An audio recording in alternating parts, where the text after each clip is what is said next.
How are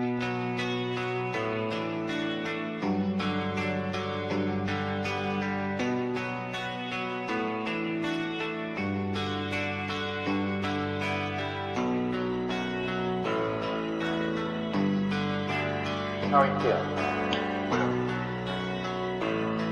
How long have you been here? 3 months, May 17th. And what brought you here? That's difficult to answer.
Eventually resulted in your being here in the hospital.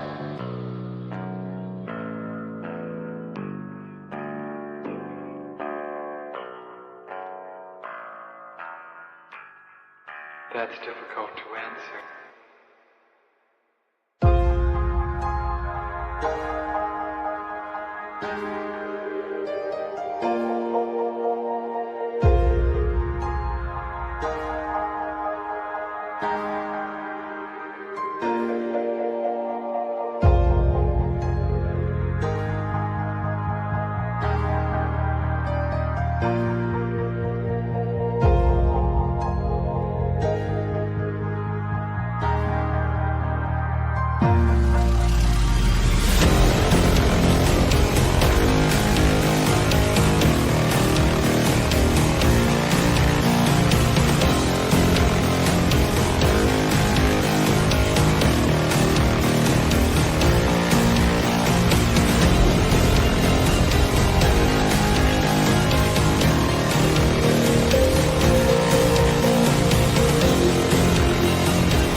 this the end?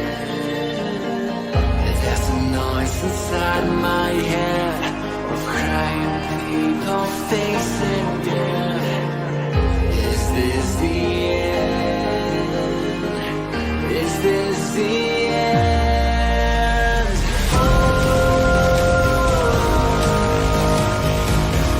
I'm burning in the stone.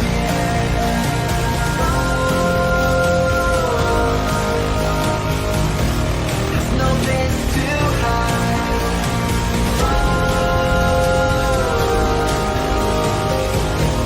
I'm burning in the stone.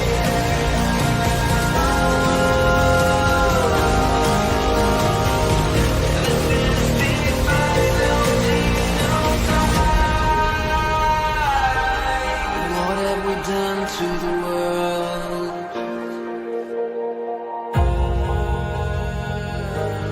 What have we done to the world?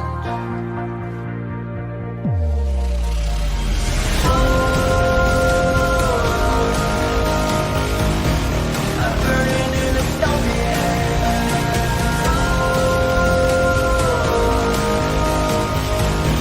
There's no place to hide.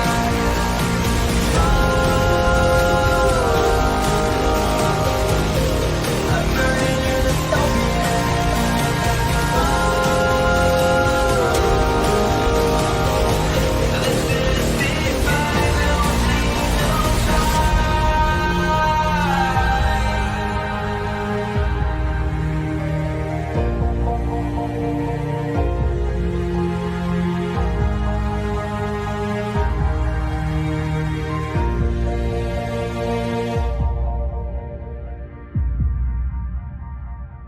This is the final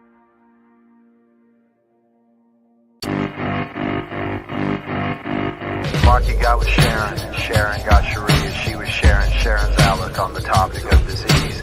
Mikey had a facial scar and Bobby was a racist. They were all in love with dying, they were doing it in Texas. Tommy played piano like a kid out in the rain, and then he lost his leg in Dallas. He was dancing with the train. They were all in love with dying, they were drinking from a fountain that was pouring like an avalanche coming down the mountain. I don't mind the sun sometimes, the images it shows. I can taste you on my lips and smell you in my clothes. Hey guys, it's Sunday.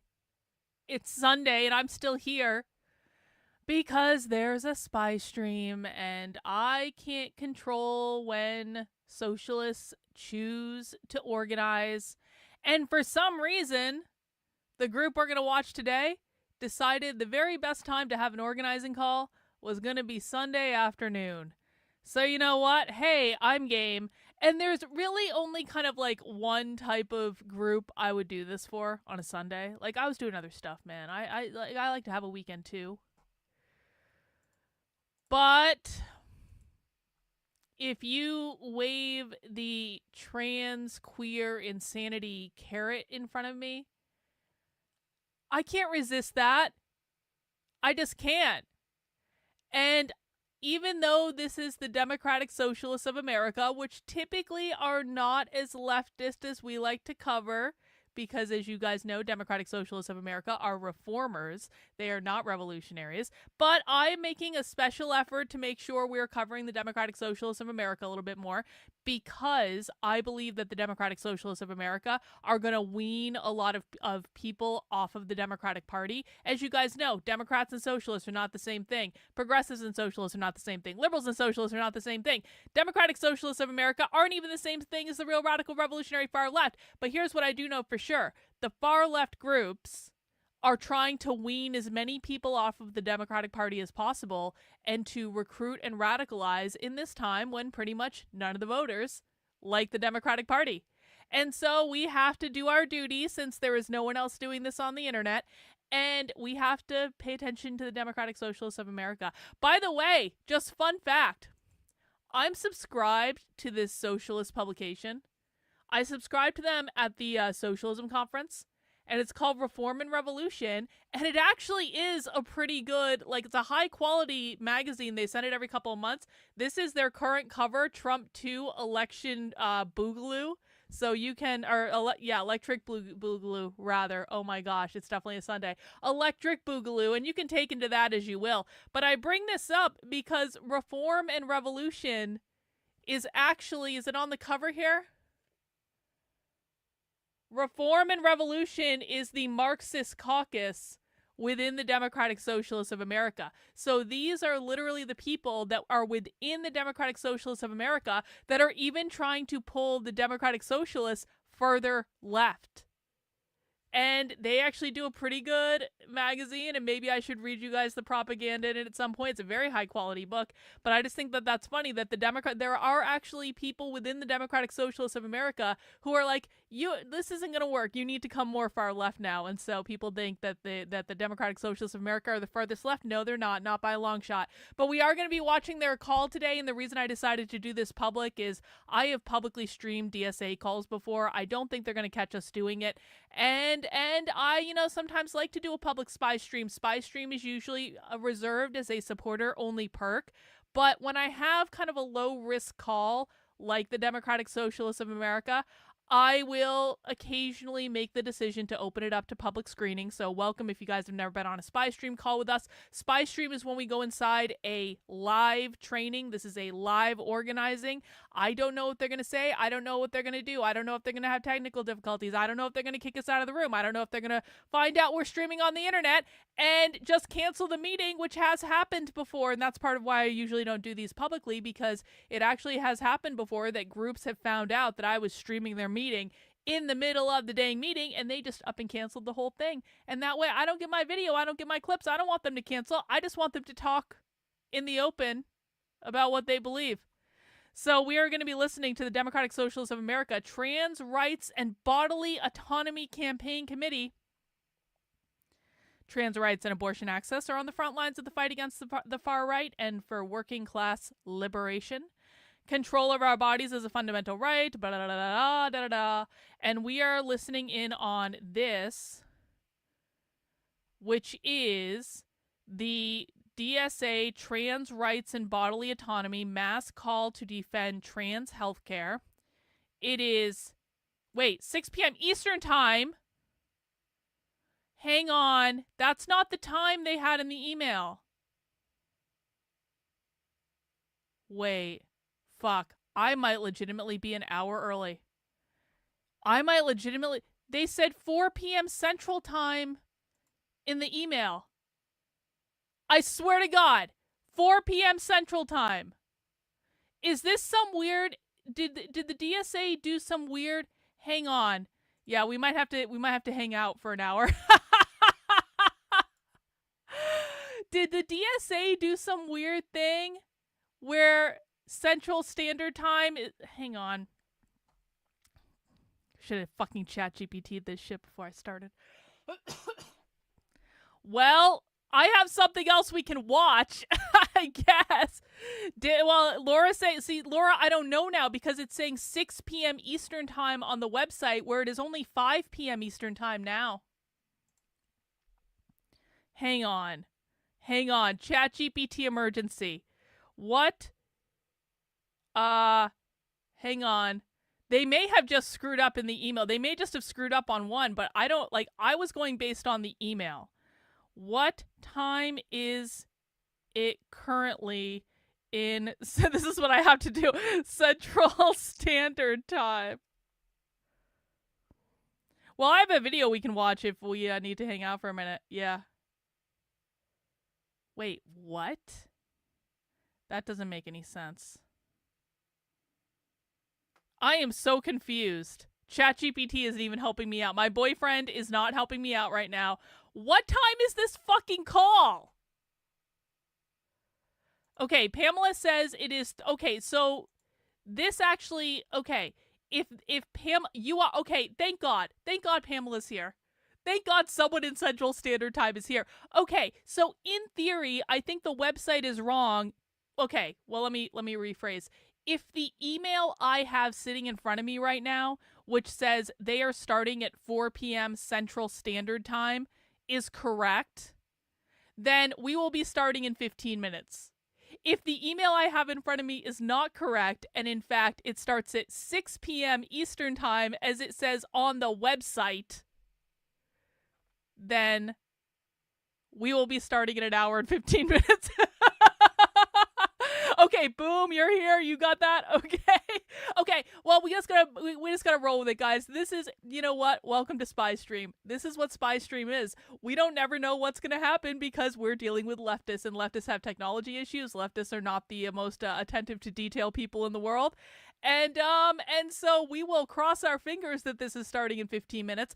But if it's starting in an hour and 15 minutes, you know what? There's a Chrissie Mayr interview with Carrie Smith that we can watch to kind of keep us busy in the meantime. And they're talking about the woke right and James Lindsay. So we can amuse ourselves, man. I wasn't expecting to give up another hour today, but that's fine.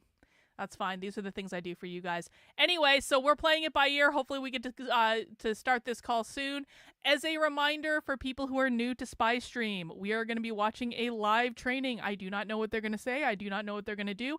I cannot control their volume level. I cannot control your volume level. I can't control their technical difficulties. I can't control your technical difficulties. I will not be able to troubleshoot your computer during the live call because I will be recording a live call. I do not usually do commentary over the live calls because this is my recording too, but on occasion I will chat into the chat on YouTube and then display that on the screen. I am also streaming on Rumble right now. Rumble, I don't mean to ignore you. I will try to chat in with you as well, but I can just chat into YouTube directly on the chat, and I will try to display it on the screen if it is a good opportunity to do so. Lastly, because this is a public Spy Stream, please feel free to send me money for doing this stuff, for showing you guys stuff that no one else on the internet is showing you. You can send me money in the form of a super chat. If you do send me a super chat, I will acknowledge it and I will display it on the screen, but not during the training unless it's like a really good time to do so. So just be a little bit patient. I do of course appreciate anytime some people send in super chats. I just want you to know that on this occasion, the priority is the recording of the thing, okay? Because sometimes when we do Spy Stream, we can take clips from those Spy Streams and I can get hundreds of thousands of views of them on Twitter, which is exactly what happened this past week. Last week, on Thursday, we went inside a live teacher activist training call, and it was crazy. And by Friday, I had a clip reel, I had an article on the Substack, and I posted a whole thread to Twitter. And I just wanted people to recognize this. The thread on Twitter currently has over 225,000 views. And that's really important because there were a lot of high-profile people on that call. There was the head lawyer for the ATF. There was a representative for the NEA. Those are the main teachers' unions, and they were on that call overtly telling schools to break the law. There was other stuff on that call as well. Hey, Dan's just making sure our super chats work. I appreciate you being here, Dan. And so I want people to know, yeah, are we kind of screwing around on a Sunday afternoon, like laughing at socialists? Yeah, we are a little bit, but when things happen on these calls, they can actually get in front of a lot of people on the internet.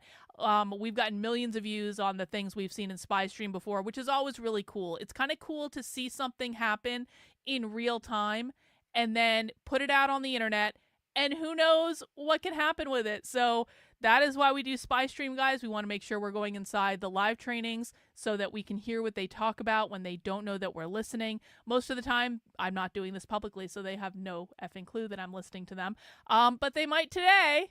But the DSA usually doesn't care, and the DSA usually won't cancel things, which is part of why I kind of selected them. Hey, listen, man, here's what I think. If any DSA people are kind of pissed off that I'm doing this, you guys should be proud of your beliefs. You should not need to hide your beliefs behind a Zoom meeting. You should be able to talk about these things in the open. You are organizing, which means you're doing a general call to the public. This is a public call that I was able to sign up for. And so if anyone is pissed off, you know, maybe I kind of understand why you might be pissed off, but also just know that you guys shouldn't be hiding what you're talking about. Like, I will talk about any subject with anyone on the internet. I don't really care. If I wouldn't talk about it on the internet, I probably don't hold those beliefs in real life. So if you are strong in your convictions, then broadcast it on the fucking internet so that people can see it. And if you don't want to do that, then I will, and because I want to see what you're talking about. So that's what we're doing today, guys.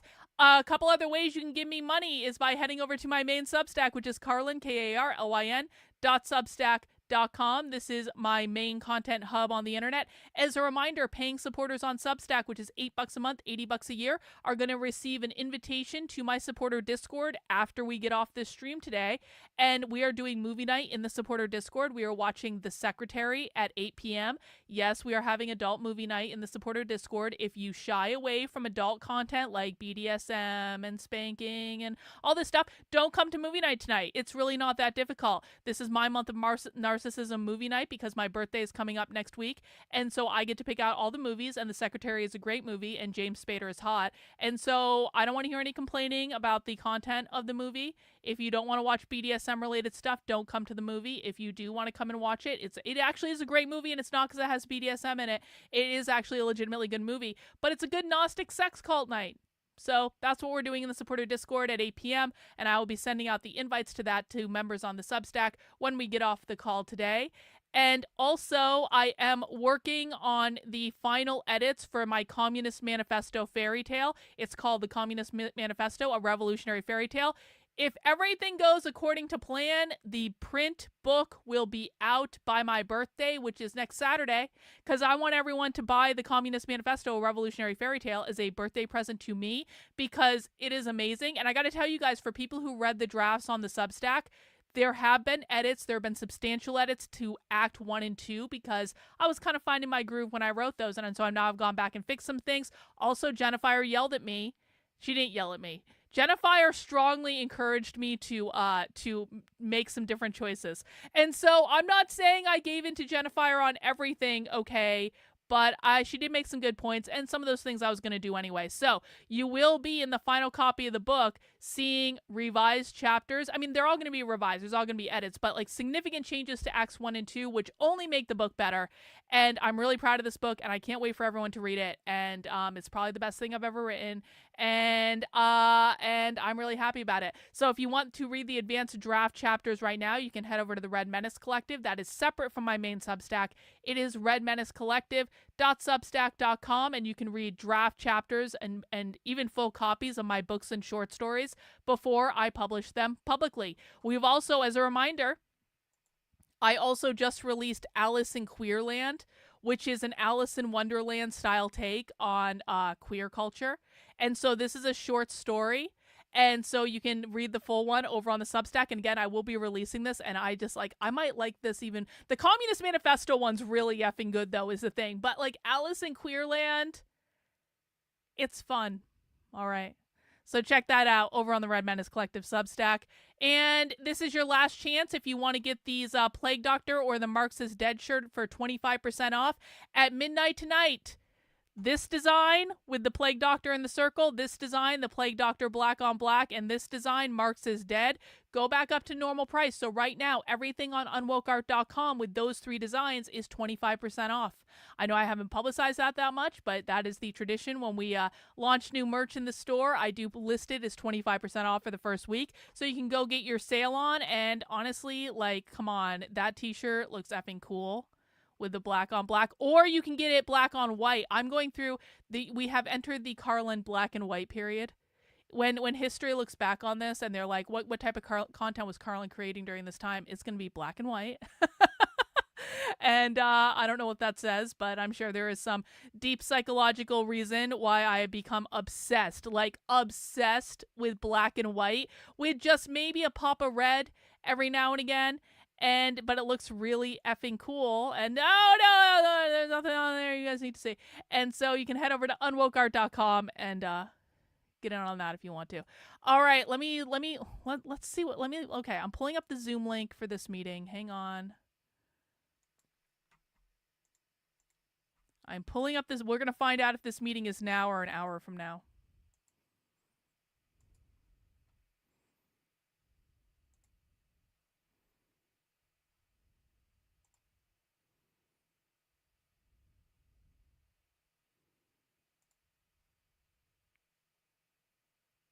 It says 6 p.m. on the Zoom meeting.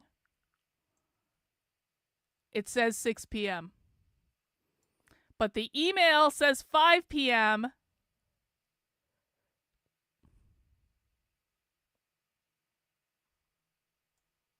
But I think we might be an hour early. You know what? I'm just going to let that sit for a minute. Let me just make sure my settings are correct. You know what? We're just going to I cannot believe these fuckers put the wrong time in the email. But I can believe they put the wrong time in the email. You know what I'm saying? Like, I absolutely believe that the socialists put the wrong time in the email. No, Kurt.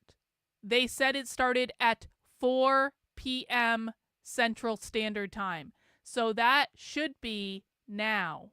The email, to be very clear, the email says I'm going to show this to you guys. Like, hang on. This is not my fault. This is not my fault. No, I don't think they're trying to fake me out. I think they're being fucking ridiculous is what they're doing. Okay, where's the image? Oh, hang on. I'm going to show you guys. And then you're going to say, Karlyn, it wasn't your fault because it's not my fault. It said 4 p.m. Central Time in the email. Oh, shit. Oh, here it is. Okay.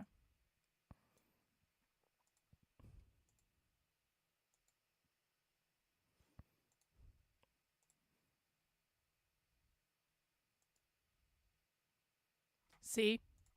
It says 4 p.m. Central Standard Time. So I was not hallucinating. I don't know where this 6 p.m. Eastern Time thing started. It's not my fault that we're here an hour early. Okay? It's the DSA's fault for sending out the wrong time in the email and scheduling it for the wrong time on the website. It's not my fault. But you know what? We're here. Hey, I guess we need a time killer then. Well, we'll keep the Zoom up.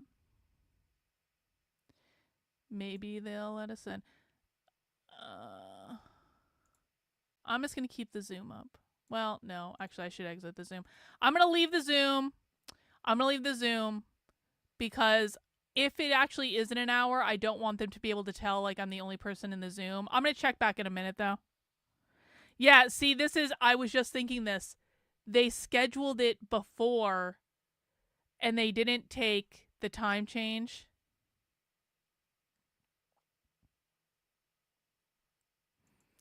They got their, so we're going to have a reaction block for an hour. The things I was not prepared to do. All right, well, okay, I know something we can watch. Hang on, I know something we can watch, and mass genocide is going to be really excited about this. I know something we can watch. Hang on.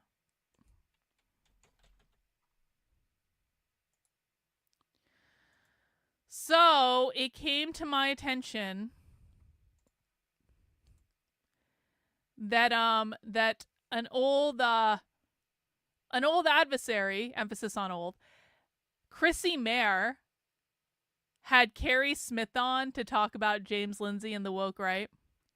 And someone sent this to me. A mystery person sent this to me named Mass Genocide. And I almost watched it live, but I was just like, I can't deal with this shit right now. So since we've got an hour, why not let's watch this? Does anyone actually, let me put this out for the chat. Does anyone have a better suggestion with which to spend our extra time together today? Does anyone have a better idea? Because I'm open to other ideas. I am open to other ideas. All right. But we can watch this. And this seems to be about 20 minutes long, half hour long, actually. So with reaction time, that'll bring us right up to the DSA call.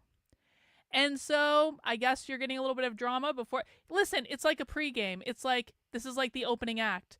We're going to complain about stupid women on the internet. And then we're going to watch socialists talk about trans things. And then we're going to go watch the secretary in my Discord. So it's like a perfect night.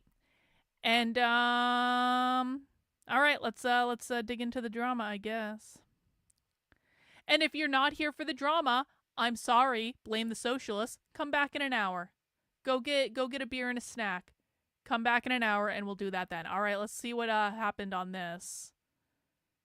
No, I don't want to start in the middle. I don't know why it's doing that. Probably because I was clicking around in it earlier.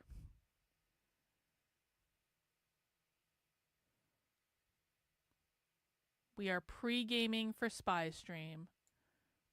Carrie looks old, man. I hope I never look that old. All right, guys. Well, mount the like button for me. And make sure you're subscribed and all that stuff. Happy Sunday stream.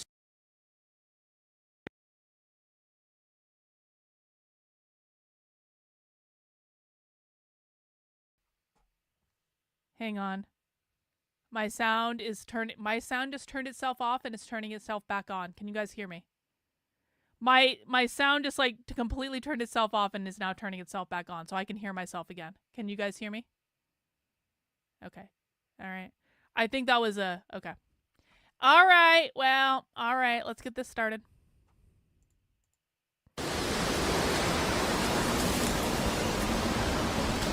One of my absolute best friends, one of my absolute favorite people, one of my favorite internet people. She's just you know her, you love her. Ms. Carrie Smith, welcome back to the show. Hey, I'm so excited to be here. This studio is very cool. Stop. Go on. It is. It's so professional. I love it. Actually, my husband and I were admiring your wallpaper because we want to do. Is this like, what do you call this style? Smart. Smart. You just want to touch it. Intellectual. I don't know. Is it like it's like a brocade? It's like a velvet. Brocade? Well, when we get around to finally renovating our dining room, I want something like that. With some gold. Always with the hat. Yeah, I But I wanted love it it. to look smart and soothing. Two things that I am is. not. So yeah.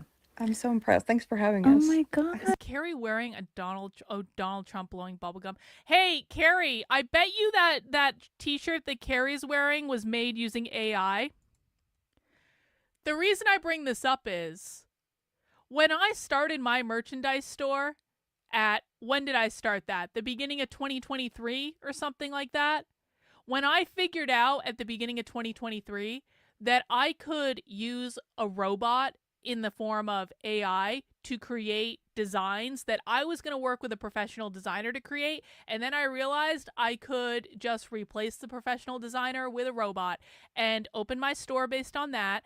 Do you guys know how many times Carrie Smith fucking tweeted about, that's not real art, it's AI? Carrie, do you guys remember this? Carrie did an entire show about how AI was fake in response to me opening the Unwoke Art merch store because she was so tweaked that I was using AI to create the designs on my merch. Now, the reason I bring this up is Carrie is wearing a t-shirt with Donald Trump blowing a bubble, like bubble gum.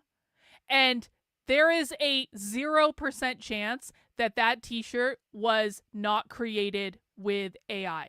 That design was absolutely fucking created with AI. So go fuck yourself, Carrie, and I will do whatever I want with AI, and you guys can cry about it. But then just like socialists who engage in capitalism, you guys are buying AI-designed graphic tees because they can make awesome fucking designs. Yes, you're here. I spared no expense in getting Carrie Smith here. No, she just happened to be in New York City, and I was like, please come to the studio. And Filthy, shout out to producer Filthy, he was telling us before the show that we have So all true. the same Carrie has no merch because she sucks. fans and I guess haters. He was like, Yeah. He said, Carrie, you're loved by the Chrissie Mayr community. love. Yeah, I Like- said, and also hated. No, I'm kidding. No. I do. Lately, when we were talking about, we just had some pizza, Mhm. and we were talking about So if stuff. you smell it, chat, that's why.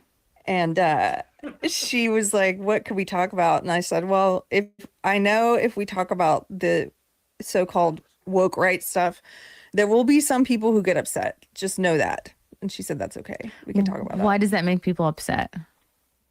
Well, I think for a couple reasons. There are some people who just don't like the phrase They understand what's being described, but they don't like the phrase tactically, which I Because it's understand. a leftist. What is being described, to be very, very clear, when Carrie is saying woke right, is anyone that does not support Israel and wants to send Israel all our money and wants to go to war for Israel, and anyone who is not a classical liberal. So the definition of woke right that Carrie is working from, which is James Lindsay's definition, is that you are on the woke right unless you do everything Israel wants you to do at all times, and you are not a classical liberal. So you literally have to be a liberal to not be considered on the woke right, according to these people, and that's just like unacceptable for me on many levels.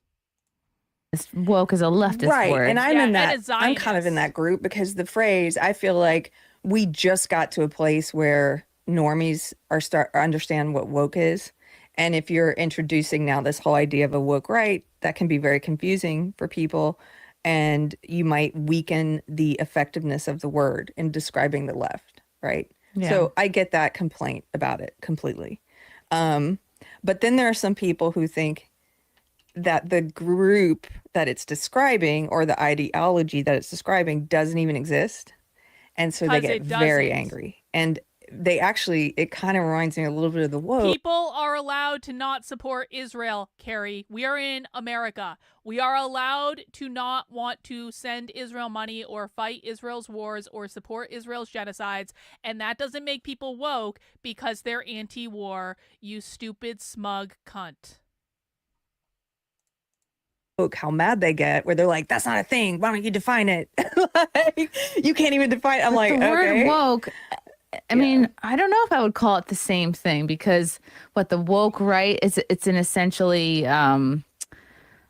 maybe would you call them like fundamentalists or would you call them Yeah, I'm a more like Christian fundamentalist. Yeah, conservatives? totes. The woke right? Yeah. Well, I think the reason the term is taken off, well, first of all, It hasn't taken James off. Lindsay definitely has popularized the term online. And so a lot of To people, be really clear, when Carrie says the term has really taken off, what she means is James has pissed everyone off, and there are a couple extremely Zionist influencers that are funded by Jews or are Jewish themselves or are married to a Jew that are helping James, and they're like, James, you are absolutely right about attacking all these people who don't want to support Israel. And so there's a couple influencers, but most people are really pissed off and don't want to use the term and think it's stupid and think James is stupid. And so this is not something where James is really popularizing this and everyone is getting along. No, it's not. James and Carrie and all of their married Jewish friends are losing this battle. They're losing so incredibly, like hugely, bigly, as it were. It's not even a contest anymore. I stopped talking about it because I started to feel sorry for James and how badly he was losing. So, but remember, Carrie is in an echo chamber where she only listens to people who agree with everything she says. So she's like, yes, all these people are embracing the term the woke right. No, Carrie, that's just your stupid, moronic, retarded followers.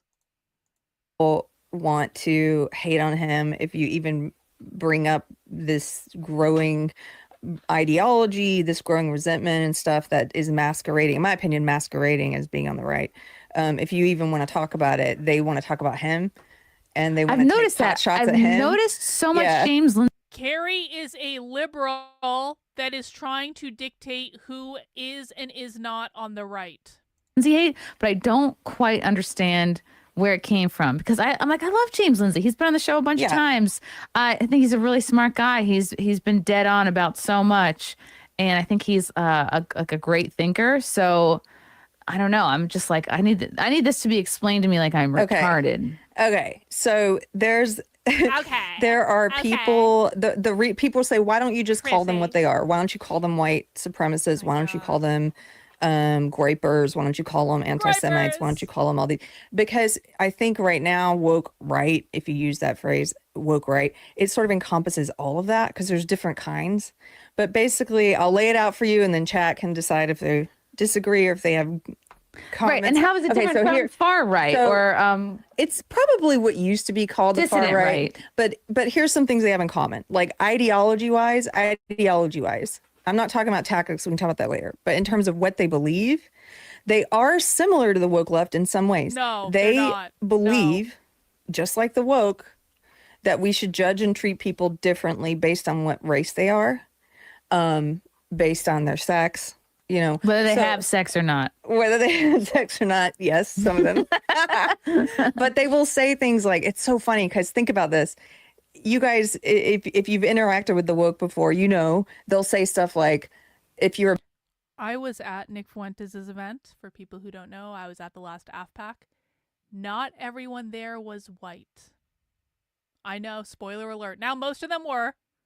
To be fair, like a lot of people say all the groypers are brown. That's not true either. A lot of them are white, but there was absolutely people there who were not white. And guess what? The groypers didn't treat them badly at all. They welcomed them. They didn't treat them any differently than anyone else. So this idea that they're going to treat you differently if you're black or blah, blah, blah, blah, blah. It's like, no, Carrie, calm the fuck down. a man, you don't get to have an opinion. You don't have a uterus. You Yeah. don't need to be in this conversation. They'll say, you know, shut your mouth, sit down, shut up and listen to women. You don't get to have an opinion. They're talking about people being edgy on Twitter, and they're acting like Twitter is real life. They say all these outlandish things behind their anonymous accounts. Well, yeah, they're like, what do you think they're doing, Carrie? You have male privilege, you know. and sit then down you and listen shut to up. women and you're like, oh God, why did she say that? Carrie's so tweaked. The So groypers don't hate me. the people who are being called woke right, they do something similar, and they'll say, you know, women shouldn't be heard from, and women shouldn't. And they just go. They actually remind me a lot of feminists, like hardcore feminists, but they're put men up here and women down here. It's like you're doing the same thing, the same retarded Like you're a thing. woman, like your point of view is discarded, or I don't know. Yeah. Is that what it is? Some of it's Like if you're a that. working gal. I mean, honestly, though, if the groypers have to deal with women like this, I can completely understand why the groypers would completely disregard their opinion, because they're not really saying anything of value, and this is really boring and vapid, and they aren't even, like, this isn't even entertaining yet. I hope it gets better. But, like, okay, just let me ask the chat. One in the chat, if you want to talk to women like this. 2 in the chat if you would rather not hear from women like this. And I've got a diverse chat. There's not just men or women in my chat. I'm just curious. 1 in the chat if you would like to interact with women like this. 2 in the chat if you're good and you don't want to. Because I don't think this is just a groyper thing. I mean, maybe I'm crazy, but I don't think this is just a groyper thing. I think that there are a lot of people who don't want to interact with women like this. You'd rather talk to a tree? Yeah, a tree is going to actually be less annoying than women like this. And there's men that don't want to deal with women like this. There's women that don't want to deal with women like this. There's gay men that don't want to deal with women like this. And, you know, gay men oftentimes will get along with most women if we're being honest about it. And if a gay man doesn't want to deal with women like this, then, you know, it's the fakeness of their attitude, their mannerisms, and the tone of their voice. Yes. So it's not just the woke right that doesn't want to deal with women like this. There are a lot of people who don't want to deal with women like this. But it's Then they also call you a the race feminist. thing. They do the race thing too. They say, so, you know, the woke will say, well, if you're a white person, you need to sit down and shut up and check your white privilege, and you shouldn't, you don't get to have an opinion on what racism is and blah, blah, blah. Is that true? Is what Carrie just said true? Have we, in the thousands of hours that we've been watching the left, have we ever heard someone on the left say, you are white, you are to sit down and not have an opinion, and da-da-da-da-da-da? Has anyone ever actually heard a leftist say that on the thousands of hours of leftist content we've been watching on this channel? Some of it's Like if you're a that, working gal. but it's then they also call you the a race feminist. thing. They do the race thing too. They say, so, you know, the woke will say, well, if you're a white person, you need to sit down and shut up and check your white privilege, and you shouldn't, you don't get to have an opinion on what racism is and blah. I literally just recorded a teacher activist call the other day in which a lot of white people on that call had opinions about racism. They were talking about it openly in front of a black CRT teacher. So don't tell me the left says that. No, they don't care. You're just making that shit up. So no, these are classical liberals. Carrie Smith is a classical liberal that used to be on the left, and now she is an anti-woke classical liberal that pretended to become a Christian. And Chrissie Mayr is a grifter who will say and do whatever she needs to do to be famous because she's not funny, and she's not going to be successful long term as a comedian with any sort of like, because she's not funny. And so she has to say and do what she has to say and do. And I have no idea what even she is, because I don't actually think it matters. I think she'll say and do whatever she needs to be famous. Blah blah blah. Well, they will do the same thing about race. They'll We have say to sit that down and black eat people need our to shut up. unseasoned Yeah. chicken. We have to sit down. And by the way, guys, we are going to be getting to the Spy Stream call. Sadly, if you just joined looking for Spy Stream, this is obviously not Spy Stream. The organizers of the call put the wrong time in the email, so we showed up an hour early. But Spy Stream will be commencing in about 45 minutes, and we're just killing some time doing a pregame. So I apologize. It wasn't my fault. They put the wrong time in the email. Down and eat our watery coleslaw, our bologna Our tuna noodle sand- casserole. Yes, bologna on white. What else is white people food? I think tuna noodle casserole is the epitome. I was raised on noodles and butter. There you go. Mayonnaise? To me, yes, with mayonnaise. Mayonnaise. Gross. God, I start a product line. It's stat. Write that down, intern. We have an intern here. I've never been happier. But so I just see some of these similar things happening, and it kind of is like, wait a minute, are you becoming the monster you're fighting? Are you becoming the thing that you hate, where you're just sort of going over to this other extreme? And now, then I will sometimes hear people say, well, these people like Nick Fuentes and the Goipers and all these people are Nick bots, or they're mentioned. feds, or that some of them think Nick Fuentes is some kind of paid operative because, January Literally, only retards believe that Nick Fuentes is a paid operative or a fed. 6th, he was on camera with a bullhorn telling people to go inside and like Yeah, nothing what happened to happened? him. He was there. I remember he was like, he and a bunch of his homies were standing on this statue, like yelling at people. Yeah, away from With the a- with a building. He was horn. like, go inside. Well, people that worked under him said he turned all these people in. He doesn't. The thing about him is, I think some of them are paid. I think some of them are ops. Like they are. Well, when we learned But- about how many feds were just Yes. involved with any January evidence? 6th to begin with, Yes. it had to have been, what did they say? Yes. 75, which means it had to have been a couple hundred. Oh, I'm sure. Yeah, they're Yeah. not going to give you And the there was real like number. a million people there that day, so it was a lot. Yeah. Yeah. So some of them, I They're all think, feds, okay. are Not like true. total phonies and frauds, and they're there to help the woke left by providing this sort of boogeyman of the thing that the woke left pretended always existed. They get to be that boogeyman, and I think they work hand in hand. But a lot of the followers are sincere. Like a lot of the people online that I've encountered on X and stuff anyway, they seem to be sincere. They're like really Here's the really scary part, Carrie. Here's the really scary part. They're all sincere. They're all sincere. Anyone who thinks that the Groypers are paid and that this is an op, that's crazy. That is completely unhinged from reality. The idea that Nick Fuentes is a fed was a smear campaign that got started on Influenceable, where someone paid like $100,000 to Influenceable to spread the lie that Nick Fuentes is a fed. They have a whole dossier about it. They had a whole social media campaign about it. It is very clear and anyone who thinks that Nick is a fed is a downright retard. That is low IQ nonsense. But this is what these people do. All they have to say is you're a fed or you're gay, like it even matters. Or like when they insult him by calling him a virgin, like who the fuck cares? Why do you care about his sex life, Carrie? He's a 26-year-old incel that wants to wait till he's married. Like who cares? But it's like every like excuse these people can come up with, they'll do. Yeah, well, they did try to say I was a fed. Actually, Carrie and James Lindsay and their friends did actually try to say I was a fed because I was at January 6th and I wasn't prosecuted. And they were like, why weren't you ever interviewed by the FBI? And I was like, I literally did a live stream right after my fucking FBI interview that you can still find on this channel where I explicitly talked about being interviewed by the fucking FBI, but I didn't go in the building. So, sorry, I didn't go in the building. I didn't yell at anyone.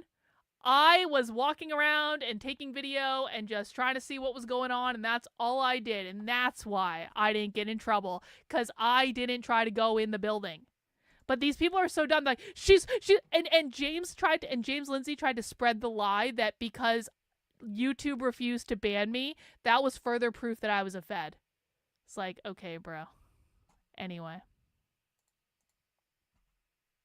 Leaving some of this crap and like falling for this crap. And if you think about it, like I was thinking about in the woke left, why was that appealing to people? Why was that whole ideology? It preyed on resentment. Like it grew resentment in people. Like why not me? And my race is put upon, and my sex is put upon, my identity, blah, blah, blah. Well, a lot of these. That's again, Carrie. I'm starting to wonder if Carrie was ever actually on the left. Because this is a lie I bought into back in 2019 when I first like found Carrie. Because Carrie, like people don't know this. One of the reasons Carrie turned against me so vehemently is because she was actually an integral part of me waking up and leaving the left. And then I got way more fucking famous than she did. And that was always a hard thing for her. And so she started lying about me and smearing me on the internet because I was more famous than her. And I had more viewers than her and more supporters than her and all that stuff. And she was really pissed off. But like the story that Carrie told about leaving the left, I really am starting to wonder if that was ever even true, because the things that Carrie says are so unhinged from what the left actually says and does, which I didn't know back then, but I do know now. And it's kind of like, was that even real? Have you ever believed in anything? Or are you just so desperate to be famous that you'll literally say whatever you have to, scrape your way to internet infamy? Guys who are preaching this stuff now on the right, I'm going to put that in quotes, they're preaching the same crap. They're like, you're put upon, the white race is put upon, why not me? Why not me? But there has been so much anti-white racism in the last, 15 years. It's been pretty steady. Yes. And that's why I think probably it's appealing. Longer. Yeah. Because then it's sort of, but at the end of the day, it doesn't reject woke ideology. It accepts it and then says, all we're going to do is flip what groups are on top. Instead of rejecting all of that, right? And saying, guess what? Literally collectivism sucks. Do people know how to do that? Like, I feel like all people know how to do is to switch who's on top, because it's a two-party system. Your guy won or your guy lost. And it's like, that's how it goes until the next election. Really, it's just seems it's going to be polarized either way. It's I don't know. I just feel like the last really 20 years since, I guess, Obama. The most disappointing thing for me about the internet is just how intellectually lazy most of these people are. Because I used to be like, but again, like back when I was first waking up, like I never watched YouTube or anything before that, so I didn't know who any of these people were. But I remember thinking that if so, and listen, I was so naive when I was so naive about the world in so many ways. I look back now and I'm like shocked at how naive I was back then. But I literally thought, I was like, if someone is like doing commentary all the time on the internet and they have a lot of followers, maybe they actually know what they're talking about, and maybe they're actually intellectually curious people. And I was so wrong about that. And that's been the biggest disappointment of being on the internet for me, is I really thought that I was going to be able to engage with more people who were actually intellectually curious. And what I found was everything is fake and gay. And these people are all inauthentic shills.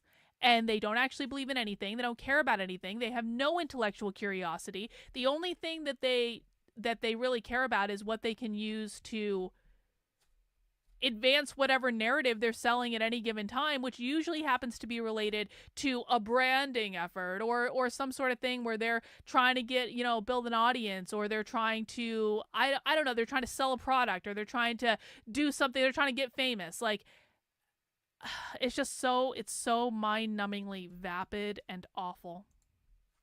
It seemed like every election has been, it's more like the political space is become more hateful. I mean, you can't even talk to people. He was the most divisive president for sure. Yeah, like on the left right now, it is very hard to talk to people, in my experience, who are on the left without them if they find out you voted for Trump, like even if they see like a funny Trump shirt like this, without them getting mad and An AI. Yeah, assuming you were all saying kinds of things you were about you. at an event and there was a woman talking to you like, God, I don't know what we're gonna do about these MAGA people, and you were like, I'm one of them. And she was like, oh. Well, she was actually pretty cool, but she was talking as if, I think sometimes they assume, like if they like you, they assume that you think the same. And so that's always, I find those kind of conversations cool, because then you can challenge maybe what somebody thinks about a Trump voter or whatever, you know, like, and we're like, How did oh, I guess like what? I am one. Carrie? Like She's so like our fucking friend Mike boring. Harlow, he's like, coming out as conservative was like so much harder than coming out as gay, right? Yeah. Like coming out as conservative, like you lose friends and people cut you off and they think all this crazy stuff about you. And Yeah, Yeah. especially among those gays. They're Right. unforgiving. right. So But yeah, I just think right now here, I think we're in a season of a great unveiling, where a great revealing, where you're starting to learn a lot of these people. Like when I first came out of the woke world, like 8 or 9 years ago, I started following everyone. I wanted to hear all different opinions. I had been in a cult for so long, this echo chamber. So I was like, I'm going to hear what everybody thinks about stuff. And now I'm at the place where I'm how like, did you do that? I followed way too many people online. Now I can't see people's stuff in my feed because I followed thousands of people. But I'll tell you, I'm whittling it down, because I'm like, oh my gosh, Jake Shields is a total dumbass and a fucking hater. I've heard his name. So was he a wrestler or something? Something some MMA? kind of MMA or Jake Shields is actually like a really nice guy and very chill, but he doesn't agree with Carrie on things, and so Carrie's not gonna like him. something. And then By the way, I don't agree with Jake Shields on a lot of things. I have some agreements with him, obviously, but mostly, like, can I just tell you guys, I'm kind of in a place politically where I actually don't give a fuck if we agree on things. Like, I don't give a fuck about the things I disagree with Jake Shields on. I don't give a fuck about the things I disagree with Nick Fuentes on. I don't even care about, like, you know, I have friends that are, like, you know, communists now for some reason. That is a weird development, but that is actually the truth. And it's like, I don't actually care about arguing these disagreements anymore. I'm so tired of, like, hating people or being quote unquote adversaries with people because I disagree with them on a couple political points, which, by the way, probably doesn't even matter, because it probably is never going to change in our lifetimes anyway. And so, does it really matter? Like, do we actually have to be enemies just because we might not agree on everything? But, like, people like Carrie don't think like that, because it's all about tribalism, you know? I wouldn't mind classical liberals if classical liberals weren't entitled elitist douchebags. And I don't agree with classical liberals on a whole lot of things. But I could have a conversation with a classical liberal without being a dick about it. I just don't think a classical liberal like Carrie would be able to have a conversation with someone like me, as evidenced by the fact that Carrie has no fucking idea what Nick Fuentes and the Grapers or any of those people actually believe. during, like a lot of people he said a lot of things that were right on that I agreed with during the COVID years. He was against a lot of the COVID policy, which I was too. But now, I mean, he's tweeting stuff about how, how could you not become an anti-Semite? He just tweeted this in He's being seriousness. spicy on What? Twitter. Oh, He just said this. Oh boy. And how could we not all arrive at this place? And how could you not become? And he admitted, by the way, that he's like, I'm not a Christian, but I say Christ is king just to piss off Yep. the Jews. And I'm like, It's called okay, that's trolling. what some of us have been saying, is that called you're we're doing a using little the bit of phrase trolling. dishonestly. You're trying to pervert the word of God, like you're trying to make a mockery of God and use that phrase to mean something else, and you're not He's even not a Christian when you say Christian. it. Like, Is this He doesn't okay? have to follow your Fealty is pulling up rules. Jake Shields' Twitter. oh my gosh, He's he's like one of these Groiper adjacent guys. There's too many people. Yeah. Are we gonna look at a Jake Shields? How long ago was it that he said that? Which one? People watch this. This The is so annoying. about becoming anti. But now Oh. we're looking at Suleiman. Oh, Who's in the that? past day or two here. I'll send it to you, Suleiman. Fealty. Well, because this is what the account Carrie popped has up when I screenshots saw saved of it this. on her Oh, phone. Jake Jake Shields. I'm not a Shields. Christian. I believe my daughter shouldn't Oh, have he to was compete replying against to men. Jake. That's my fault. I can respect if you don't want your daughters playing sports, but I have zero tolerance for men and women's sports. I would agree with that too. Right. But then he says Christ is king and you are a faggot. Hmm. Who Oh, no, he uses specifically the is he F saying word. this? He said that to No! James Lindsay. Oh boy. Well, But yeah, but then he today insulted or yesterday he James. came out and admitted and did a separate tweet where he says, "No, I'm not a Christian. I just say Christ is king to piss off the Jews." And it's like, okay, well, that's kind of what people were saying, is that some people use that phrase Because it's in funny. a disingenuous way, and that's actually taking the Lord's name in vain, because you're Wow. Carrie, he's not a Christian. He doesn't have to follow your rules. He can say whatever he wants for whatever fucking reason he wants. You are not the arbiter of who can say what for reasons that you approve of.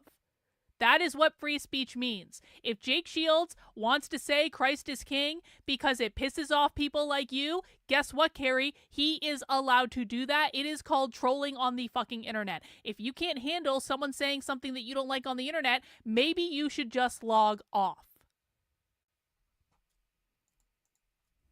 using it to say something. Yeah, why would else. you bring that up? There's something kind of like performative about that. Like your relationship with God is personal, and you shouldn't be using God's name or There it is. Look at that one. Phil Labonte retweeted it. trigger people. Phil Labonte's such I've a always been retard. clear. I'm not a Christian. I use Christ as king because it makes Jews and grifters like Lindsay angry. Yeah, That just to me sounds like a guy trying to sound Trolling. tough Yeah. it's trolling. and rake in the likes. Jake Shields was in the UFC. You think that Jake Shields needs to tweet mean words to feel tough?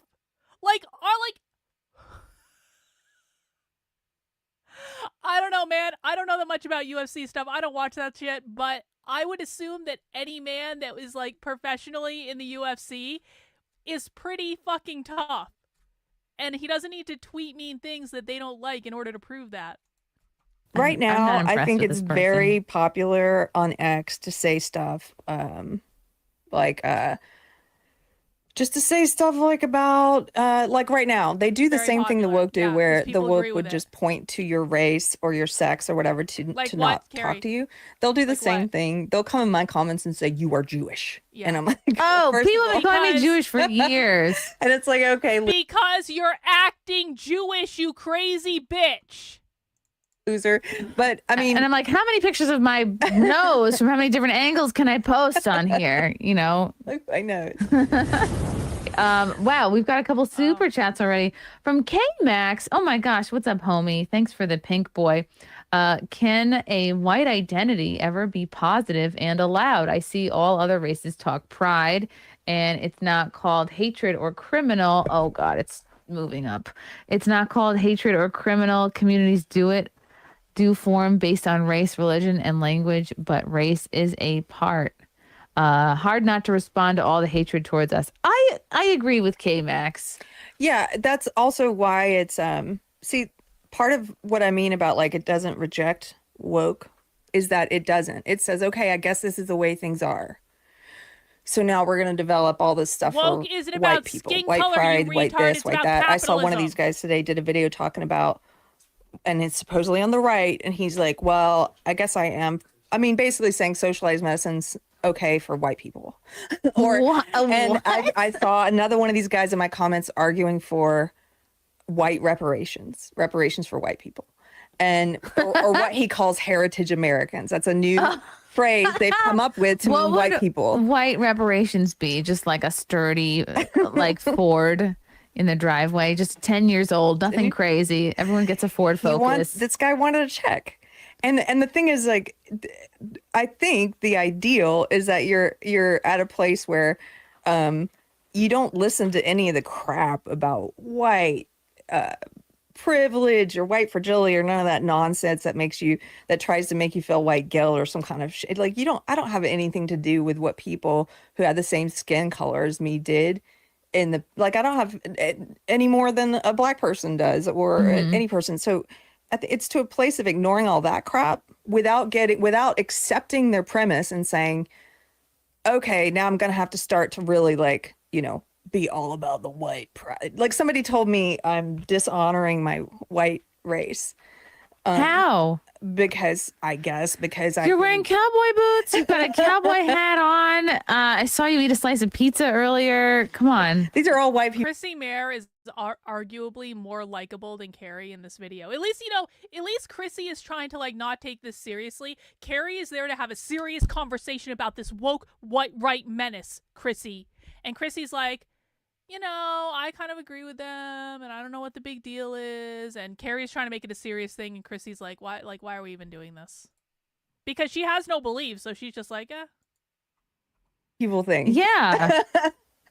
Are you paying your taxes this year? That's a white person thing. Yeah, and I encourage my drank a husband Topo to round Chico. up so we can help the government. I'm kidding. Yeah, you had a Topo Chico, although that's a little bit Latinx, right?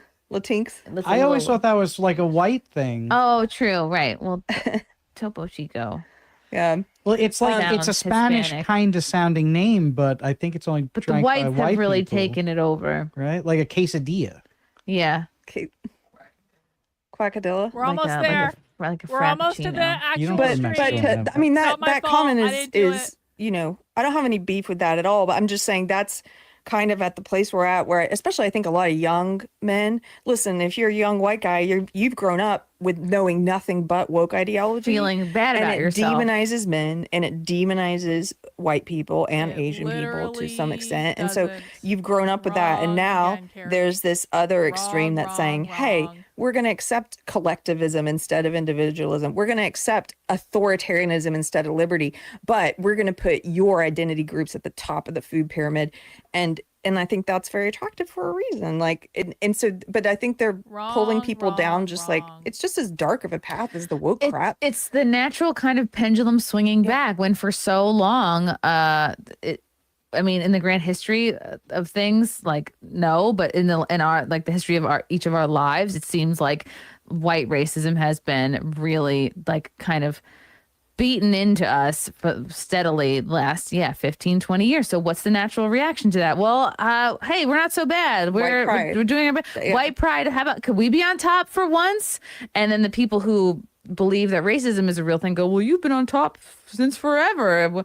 We can't have it. What do we do other than everyone just exchanging turns, being on top, whatever that means, whatever that looks like?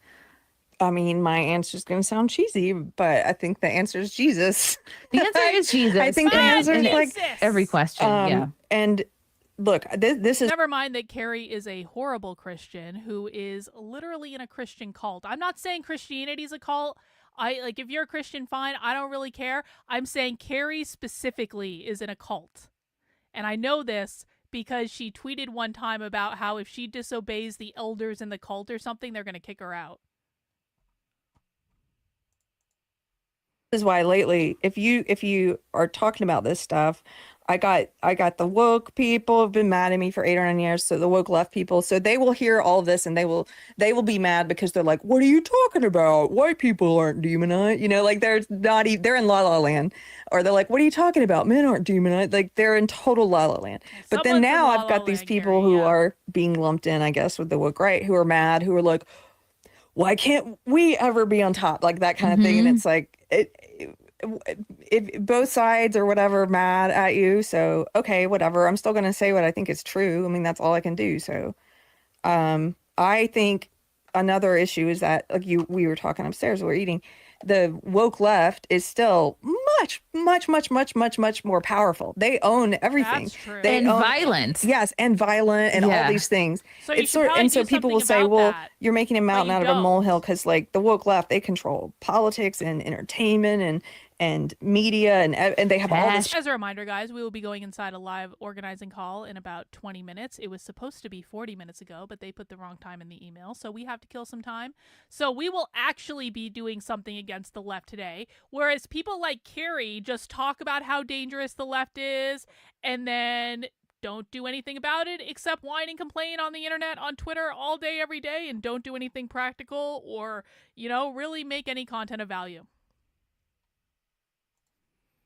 Can I ask if anyone else has a hard time hearing Karlyn while she speaks? Yeah, okay, fine. Point made. I will do a better job. Okay, fine. I'm not going to yell at Judy. I would never yell at you. I won't yell. You've bought me yarn on more than one occasion, so, You bought me yarn. You bought me the I-cord bind off tool, which I'm about to start using.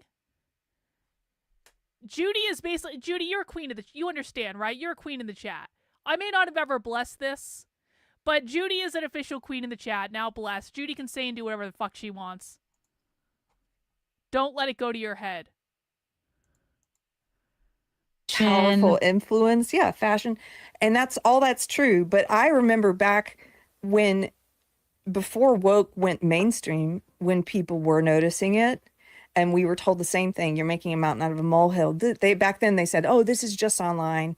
This whole woke ideology, white privilege, and check your male privilege and all this stuff is just online. Don't worry about it. It's not in the mainstream. Until they mandated pronouns at corporate jobs, until they mandated the corporate training, like racism training. I remember all that shit I had to do. And then by the way, Carrie cares so much about this issue about the woke left that Carrie still believes that it was just an online phenomenon. It was never in the real world because she's never bothered to actually research where all this stuff came from. And guess what? It was never just an online thing. The online thing was a manifestation of it that happened in the 2000s, but it was in the real world literally for decades before that. It was marinating in subcultures, especially punk subcultures and these anarchist subcultures. It was marinating in the real world for fucking decades.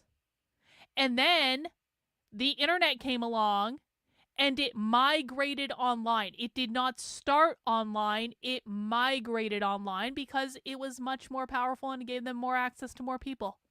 So anyone who thinks that this was just an online thing at any point is just showing that they don't know what the fuck they're talking about, which is true of Carrie, true of Chrissie Mayr, because neither of them are actually interested in this topic. They're only interested in being famous on the internet. It hit mainstream. It went fast, right? Like a wildfire. No, it spread through everything, and it became the dominant religion. And so, oh my God. I don't know if woke right could ever spread like that. I don't know, but I do think what might be more realistic and also awful is if woke right is used to justify more woke left shit. Because woke left is like, look, see, here's the boogeyman we've been telling you exists that didn't used to exist. Oh, here it is now. The real left doesn't give a flying fuck about Nick Fuentes and the Groypers and what goes on Twitter. We watch leftists on this channel all the time. We're about to start watching some real live leftists in about 15 minutes. And I promise you, on the spy stream that we're going to be doing today, you're not going to hear them talk about the woke right. You're not going to hear them talk about Nick Fuentes. You're not even going to hear them talk about, you're going to hear them talk about Trump. You're going to hear them talk about some boogeyman that's trying to harm trans kids. But they don't give a flying fuck. It is Carrie and her classical liberal friends. They are the only people who care about this shit. And now we have to crack down on, God, I wonder if like the powers that be are sort of, because as you're talking, I'm thinking I would really hate for Christianity to be pegged as a woke right thing. That's what they're trying to do. You know, it's almost like they're trying to take her Christianity yeah, exactly. away The from powers her. that be, if that's their goal, I could see. By the way, Carrie has been a Christian for about 5 minutes. Carrie converted to Christianity a couple years ago, whereas someone like Nick Fuentes has literally been a Catholic his entire life. And Carrie's like, the religion is mine now because I got baptized 3 years ago in a jacuzzi in someone's backyard. Like, come on. It going that way to truly put a stigma on Christianity. I think, you don't own Christianity, Carrie. One of the predictions or things that James Lindsay has been warning about for a while, and why he gets so much hatred is because he's an atheist who's warning about these things. But he's like, hey, I mean, a couple years ago, I remember him saying they're going to try and paint all of Christianity as white supremacists, ethno-nationalism. Wow. And now you've got actual, so I don't know if your listeners have heard of this, but there's actual white nationalist so-called Christian podcasts that have a pretty popular audience grow. Like there's one like this one. No. There's one called Stone Choir. Okay, and this guy, the co-host Corey Mayr, he was tweeting the other day that black people are not human. That they're like, and he's not joking. And they're my God. And he's like, we're Christians and we're based. And the thing about his podcast is I listened to some of it because I was like, what are all these guys listening to? Okay, now here's the thing. Just like any snake oil salesman, there's a lot of truth in there. He says a lot of things that are true about men and masculinity, positive things, right? And things about the crazy woke state of the world we're in. And so you're listening and it's truth. But then he has opinions that I don't like. And that means he is not a real Christian because I, Carrie Smith, am the arbiter of who and who is not a Christian. Truth, and then some poison mixed in, and truth, and then some poison mixed in. And so I don't know, that's like, it's concerning that I know people now who are starting to say, like this guy that I really respect, Mick Olson. I just interviewed this guy. He's a Christian writer. He was like, I know guys in real life who are falling into this woke right stuff, and it's similar to the woke left in that it is culty, and they like cut off contact with you. He's like, they've cut off, he has friends who cut off contact with him. Wow. Do you want to know why? Do you want to know why your so-called woke right friends stop talking to you? Because you're fucking annoying. And once you start talking to people that are let's just say a little bit more hinged into reality, once I started talking to gripers, I'll be honest, and I actually got to know them and had conversations with them and were on Twitter spaces with them, I gotta be honest, it made the people like Carrie 8,000 times more annoying to me than they already were. And the reason is not that I agree with the gripers on everything. The reason is authenticity.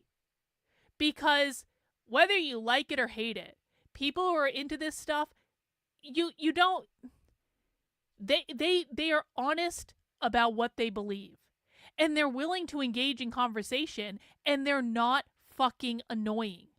But once you start having those conversations, this becomes so much worse. And so, yeah, I can absolutely understand why if you're calling someone the woke right for even considering an idea or watching a BitChute video you don't like, then they're going to find you annoying and they're going to go, no, maybe I don't want to be reprimanded like I'm getting dressed down by Nanny in the nursery for watching a fucking video that Carrie Smith doesn't approve of. That they're in this stuff, and that's what woke left was like. And they are taking advantage of people who feel like they have been beaten down, like who they are. I'm particularly, I would feel like a type of like white guys, if they feel like they've been truly beaten down, and they have been from all angles, and they're looking for somebody to give them hope. I would say the overarching theme is like, just watch who you're kind of following and idolizing, and who your leaders are. Be discerning. I mean, there's scripture about this, like, be wise as serpents, but be gentle as doves. Like, have your eyes wide open and be discerning. And I'm learning that lesson in real time. Like, I'm like, oh, okay, some of these people I developed respect for during the COVID years or whatever. Now I learn more about them. I'm like, oh, okay, I don't think I'm going to be promoting that person anymore, or like retweeting their stuff anymore, because now it's all like Candace Owens. It's all like, the Jews did 9/11, and I'm like, first of all, some Jews did 9/11. Let's not lump them all together. True. Exactly. Oh, exactly. Are we showing this? Exactly. Hell hath frozen over. I agree with Chrissie Mayr. Some Jews did 9/11. Not all Jews. Can't blame all Jews for something that some Jews did, but I think that is a really astute observation, Chrissie. Some Jews did 9/11. Picture of sure, now we are. I'm not saying it's the Jews, but it's the Jews in this picture of Candace Owens, and who is that? That's Ian Carroll. Ian Carroll. Well, I don't understand who Ian Carroll is. I know I'm very behind. It's because I'm a new mom. She actually just released an episode interviewing him like a few hours ago. Oh, that must be why. So go listen to that, everyone. Wow, is that her house? Look how nice it is. That's how you can tell she has money. Like, look at all the clean glasses behind her. The clean glasses. Oh my goodness, a white Stanley in the background. Somebody's doing well. Someone married a British aristocrat. I thought you were talking about that person. He kind of came out of nowhere, but he does a lot of these sort of TikTok. I feel like an old person saying, but you look like the TikTok videos where they're like right up in your face, and he does these sort of conspiratorial, and they have a lot of overlap in the stuff they talk about, like the Jews. And so I guess who did that tweet that you pulled up? This was Conceptual Oh, Genius. yeah. So I guess he's kind of pointing out this is probably what their whole episode's about. Who knows? Why not actually But I just caught watch her the in episode one of her and see? videos when people maybe have been that's an telling idea. me, she's saying a lot of questionable stuff lately. And I finally, I watched this clip that got shared where she was saying things that were factually untrue that you could easily go. And I'm like, she has a whole writing staff. Like they would have caught this. So Right. all I can conclude is that she knew she was saying untrue things. She was saying that on 9/11, there was this Jewish company that got a warrant. She called it a warning in advance. And that they told all the Jews and they left, so they weren't there when that thing. Obviously, I disavow all of this, and it's definitely not true, and you should definitely not look into this. I disavow everything Carrie is saying right now. Carrie is being horribly anti-Semitic, and I just don't allow anti-Semitism on my channel. And so I it's not my fault. I didn't know she was going to say that. I didn't know Carrie was so anti-Semitic, but They didn't left. They slept. They slept. But first of all, that company she was talking about wasn't in New York. She made it sound like it was in New York. It was in Israel. Okay. Oh. And second Then of all, they needed a big heads up to get back second there. of all, in they time. didn't get a heads up. They got a piece of it was a hate mail that was like, we're basically something like, we're going to do blah, blah, blah. We're gonna do 9/11. Or whatever. Get But out. it wasn't specific to the World Trade Center or anything. And it came in like an hour and 45 minutes before the attacks, but they turned it over because they were like, we got this hate mail before the attacks. So she made it sound like a Jewish company in New York was given advance warning and Jews therefore left. It wasn't in New York. Second, they weren't given advance warning. Third, how are they supposed to know what this hate mail means? Like, you could probably get hate mail all the time. Do you call the FBI and go, I got a piece of hate mail, alert the World Trade Center? Like, she was like, they didn't do anything with this info. Well, it didn't mention anything. Right. I keep a stack of hate you're mail saying here they at the did get a studio, warning. and I go through it when I feel like I'm getting too good at everything. Yeah. I get hate mail. I'm It like, keeps I'm not you like, humble. There's got to be some constructive criticism in here. Love you guys. Thank you for the chat. all right, that's it. That's it. That was really fucking boring. And we are all dumber for having listened to that, and I'm sorry. I failed all of you. But as I have repeatedly said, it wasn't my fault because the people put the wrong time for the stream or the call in the email. So we should be actually moving into Spy Stream now, guys. Now, if you have just shown up and you're like, Karlyn, why the fuck aren't we watching a leftist call? That's because there was a little scheduling snafu. But if you are new for Spy Stream, if you have never done Spy Stream with us before, we do have a couple rules just to make sure. Not rules necessarily, but guidelines. Yep, blame socialists. We're on socialist time right now. It's not our time. As a reminder, Spy Stream is a live training. This is happening live. I'm not responsible for technical difficulties. I'm not responsible for their volume. I'm not responsible for your volume. I'm not responsible for the fact that they told us this was going to start an hour earlier in the email and then had a completely different time on the website when we showed up. It's not my fault, but hopefully we'll make it, and hopefully the webinar is still on. I will not do commentary over the training because we are here to watch the training, but I will chat in, display things on the screen, and if you send in a super chat, I will acknowledge it, and of course very much appreciate it, but I will not do it during the stream because we are watching a live training, and this is my recording too. And so that is our preface for today. And let me just pull up the thing. Let's see if this Zoom is up yet.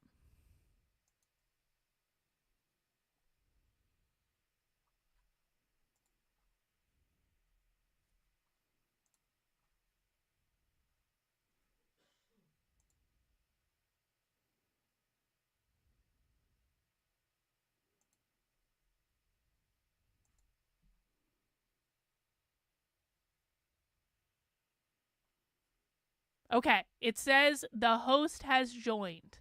So we're making progress. For those who just joined, we are going inside a Democratic Socialist of America trans healthcare mass organizing call today. So these are Democratic Socialists, not quite radical revolutionary far leftists, but that's all right. We should be getting started in any minute. This is a rare public spy stream. If you want to join me for future spy streams, become a member on my Substack. That is Karlyn, KARLYN.substack.com. You can find the link in the description below.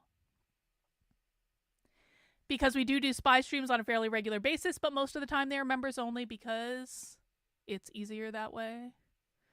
And a nice little perk for people supporting my work, which I really appreciate.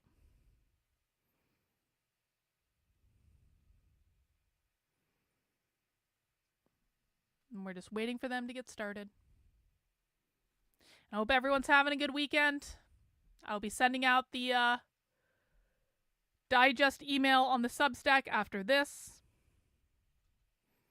We'll be watching a movie tonight in my supporter Discord. We will be watching The Secretary tonight at 8 p.m. in the Discord, if you want to come and join us.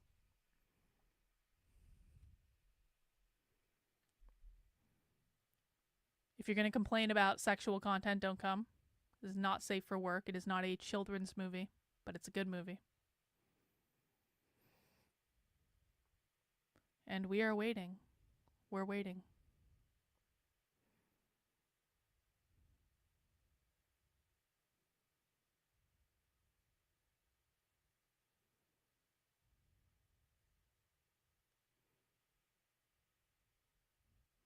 You've never seen a BDSM movie, Bot? Well, there's a first time for everything, I guess.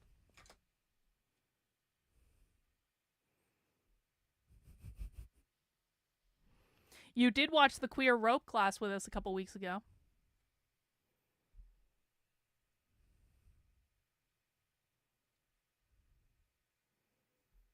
The supporter you can access the supporter Discord through the digest email in the Substack, which will be coming out later today. After this. You can access it always in the weekly digest email. You got to scroll all the way down to the bottom and find it there.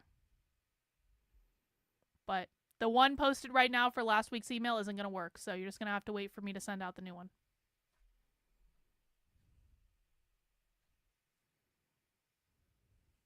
As a reminder, next Saturday is my birthday. Please feel free to show up to Socialism Saturday and send me lots of super chats if you feel like it. We'll be doing a Karlyn Narcissism birthday spectacular. I am, of course, turning 29, and I don't want anyone claiming otherwise. We're still waiting, guys. We're still waiting. Should be getting started soon.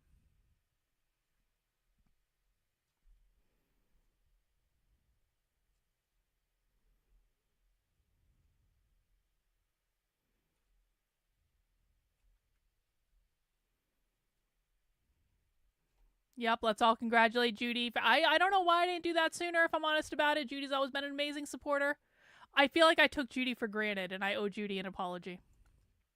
Your mom's been 29 for almost 30 years now? Well, I haven't been 29 quite that long. Let's not start any rumors, okay? Yeah, I'm an Aries. I don't share my birthday month with anyone. It's all about me. It's my month. Megan, great to see you all. I'm going to answer your message on Substack. I just haven't yet. But don't think I have not forgotten.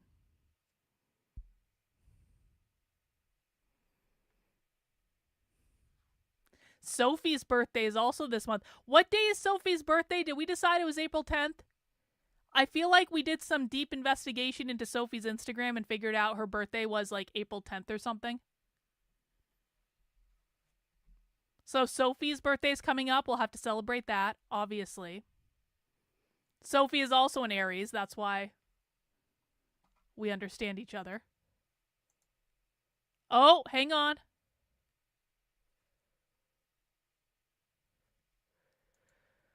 They have some technical difficulties in their Zoom, and they just sent out a different link.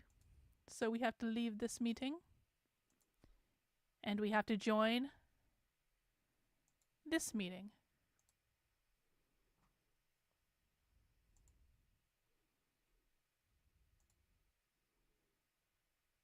New Zoom.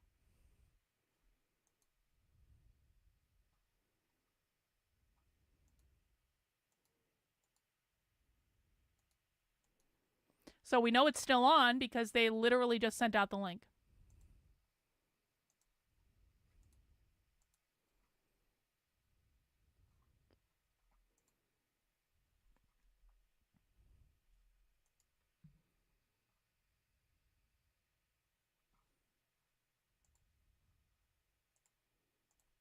You Recording might in have progress. some concern with it, with your name being on YouTube. And also feel free to say hello in the chat. It'd be nice to hear where folks are signing in from. So you can put your name, pronouns, your city, your chapter if you're a DSA. If you're not a DSA member, you should become a DSA member at dsausa.org/join. Please do that. Please introduce yourself. And I think we have a few things to share. So there's a DC No Bans campaign link, a resource from New York City DSA.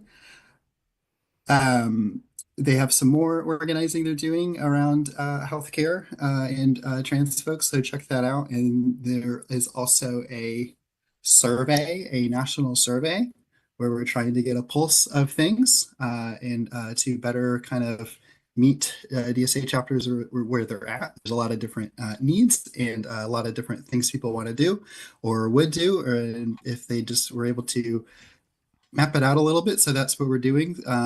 If we could get those links shared, that would be nice. Especially the survey. So just keep saying hello. You can say your pronouns, your chapter if you're coming from a chapter, or what city you're in. Maybe like a local role. Just keep saying hi. Thank y'all.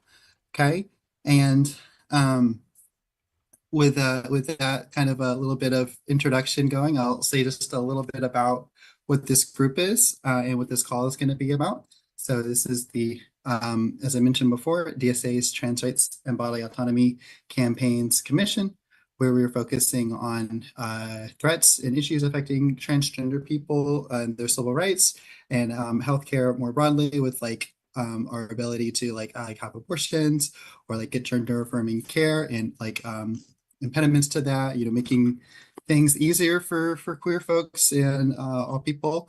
And so we created this convention, or sorry, we created this commission. Was coming out of the last convention that we had 2 years ago. Last year we had a big nationwide push around things, and like in the past 6 or so months, we've been kind of reorientating and thinking about what we want to do, I guess, in the long term. And so things have kind of evolved into like a commission that is like supporting organizing across the country. And there's a lot of work we're doing with that. So please be patient. If there's any problems, please just email us so we can attend right away. But we're aware that there's some problems with like the onboarding stuff. And so we're trying to fix forms and different things with that. So thank you y'all for pointing different things out. And if there's anything else to look at, please feel free to email right away if you need any help. But maybe we could talk a little bit more about Turba in a bit, but I will move now, I guess, to talking about the call a little.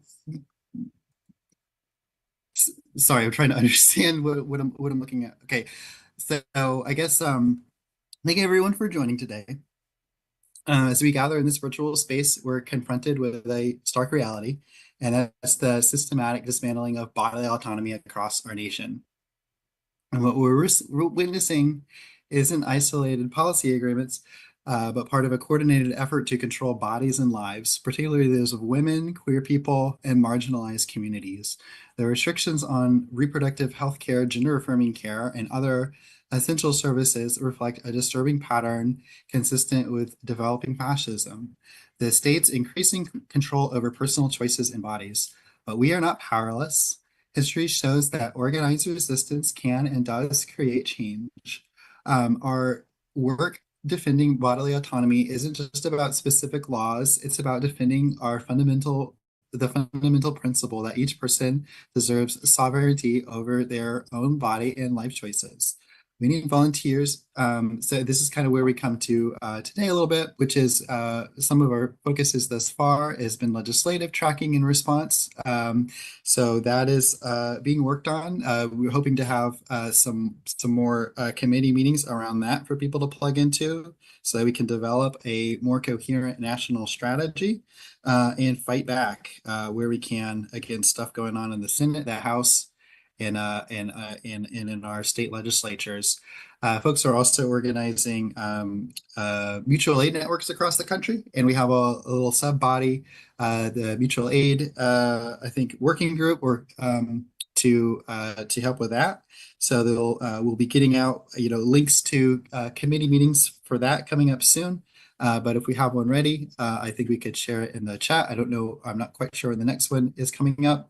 And then we also I've been looking to try to get volunteers and more motion around materials that chapters can use across the country for education, mobilizing, stuff like that. And we want to hear from your experience at the local level. And that'll be really important to help us understand the landscape of things. That's why we have this survey, which if we could link that again, and we just answer that. If you have any questions or problems with it, please let us know. But we're trying to map out kind of across the country where we need help, maybe with like legislative affairs, stuff like ballot measure, or organizing different things like local cases, whatever people may be needing, whatever your chapter may be needing or has some experience or skills with, please share. But yeah, I guess winding down from this section, just remember that struggle requires all of us, and so no matter where you live or what you have to bring, together we can build a very powerful movement to protect bodily autonomy for everyone. And I forgot to mention, my name is Yara. I am a co-chair for our national committee. And I will transition this now a little along to actually help to figure out where we're at the moment. I think so. What we're doing right now is filling out the survey. I think is that what we're doing, or sorry, folks.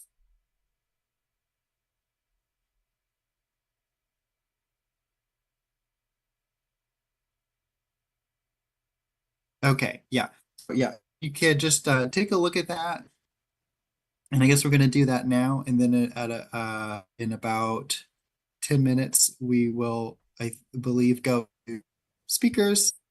So thank you. I don't know if we have music or something.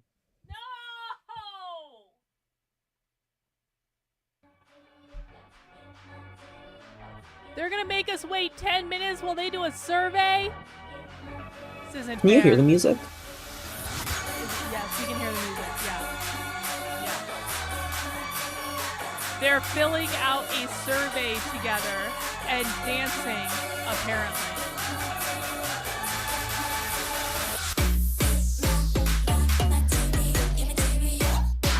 I just don't want the music to affect this stream. This is not my fault. I didn't put the music on, and I feel like I should disconnect from the sound, but I don't want to because they might say something.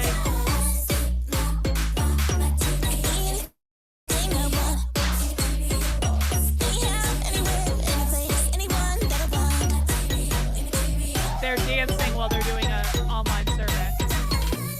You could be me and I could be you. So let's do a I wish I could turn down the volume, but I can't. Without my legs or my hair, I cannot turn down the volume. with no name and with no type of story. Where do I live? Tell me, Can I where do mute? I Can I mute exist? them? Is there someone to mute these people on Zoom? I want to mute their thing.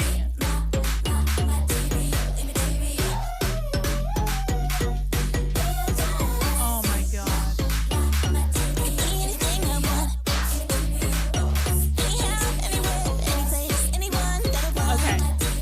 I'm going to try to talk over them. I apologize if this isn't coming through. It's not my fault.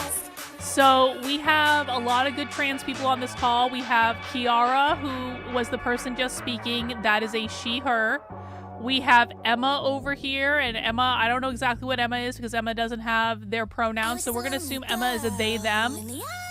We've got Reverend Tony, who is a she, her with purple hair and looks very woke. Gray looks like Gray is a non-binary they, them. Braden is also a they them. Yeah, that's not gonna happen, Bobby, so relax, okay? Let's see. Who else do we have on the call here? Alice looks like definitely a she, her. There's a socialist haircut. So there's about 60 people on the call right now.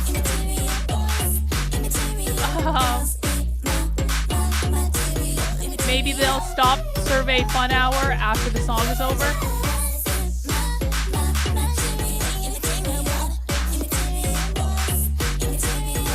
I gotta say, I like her hair. I don't know if this is a she, her, or they, them, but Kara's hair it looks, I kind of want Kara's hair. I'm not gonna lie, I kind of want that hair. You know, someone made a picture. Sounds like there are some issues with the survey. We're gonna have to No, don't start over. fix this in post. Apologies. So I'm gonna say Okay, we need I'm turning to, my volume down now. if you complete it, fine. That's good. But I think some people are having issues with this. So my sincere apologies. We'll take a look at this a little more. But I think we're gonna have to move forward a move little on. bit onto Thank our you. speakers. So I apologize for that. But we'll be taking a look at this. So excited to introduce to you today our organizers from across the country to share their experiences, challenges, and successes defending bodily autonomy. And they bring unique insights to their different contexts. Yeah, I'm gonna go to Kara in a minute here if they are ready. But yeah, I think we're talking today mostly to some folks who have been organizing in the face of the Trump administration trying to ban gender affirming care for folks under 19. But Kara, are you ready to talk about New York? Yes, hello. Hi. Yes, I'm Cara. I'm one of the comms co-chairs of the Trans Rights Bodily Autonomy Working Group for NYC DSA. Great to see all of you joining in. So after the illegal executive orders on January 29th, we in NYC DSA began a letter campaign targeting NYU Langone, Mount Sinai, NY Presbyterian, and some other hospitals when they became some of the first hospitals in the country to begin withholding life-saving health care from trans children. We had an emergency rally within like a few days of that going into effect that got thousands of New Yorkers to take to the streets. We got a total of over 250,000 letters demanding that those hospitals resume care.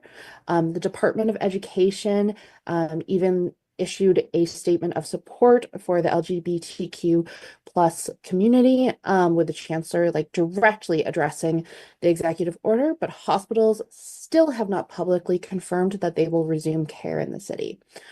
This Monday for Trans Day of Visibility, we had our second rally with our first openly gay person of color, Senator Jabari Brisport, and Assembly member and mayoral candidate Zoran Namdani, shout out, Council member Alexa Vilas, and Senator Kristen Gonzalez. NYU actually refused to accept the thousands of letters we printed off and brought alongside Gonzalez, who is the representative for the district where NYU Langone is located. And we have decided to pivot because they are not listening to any of our pleas.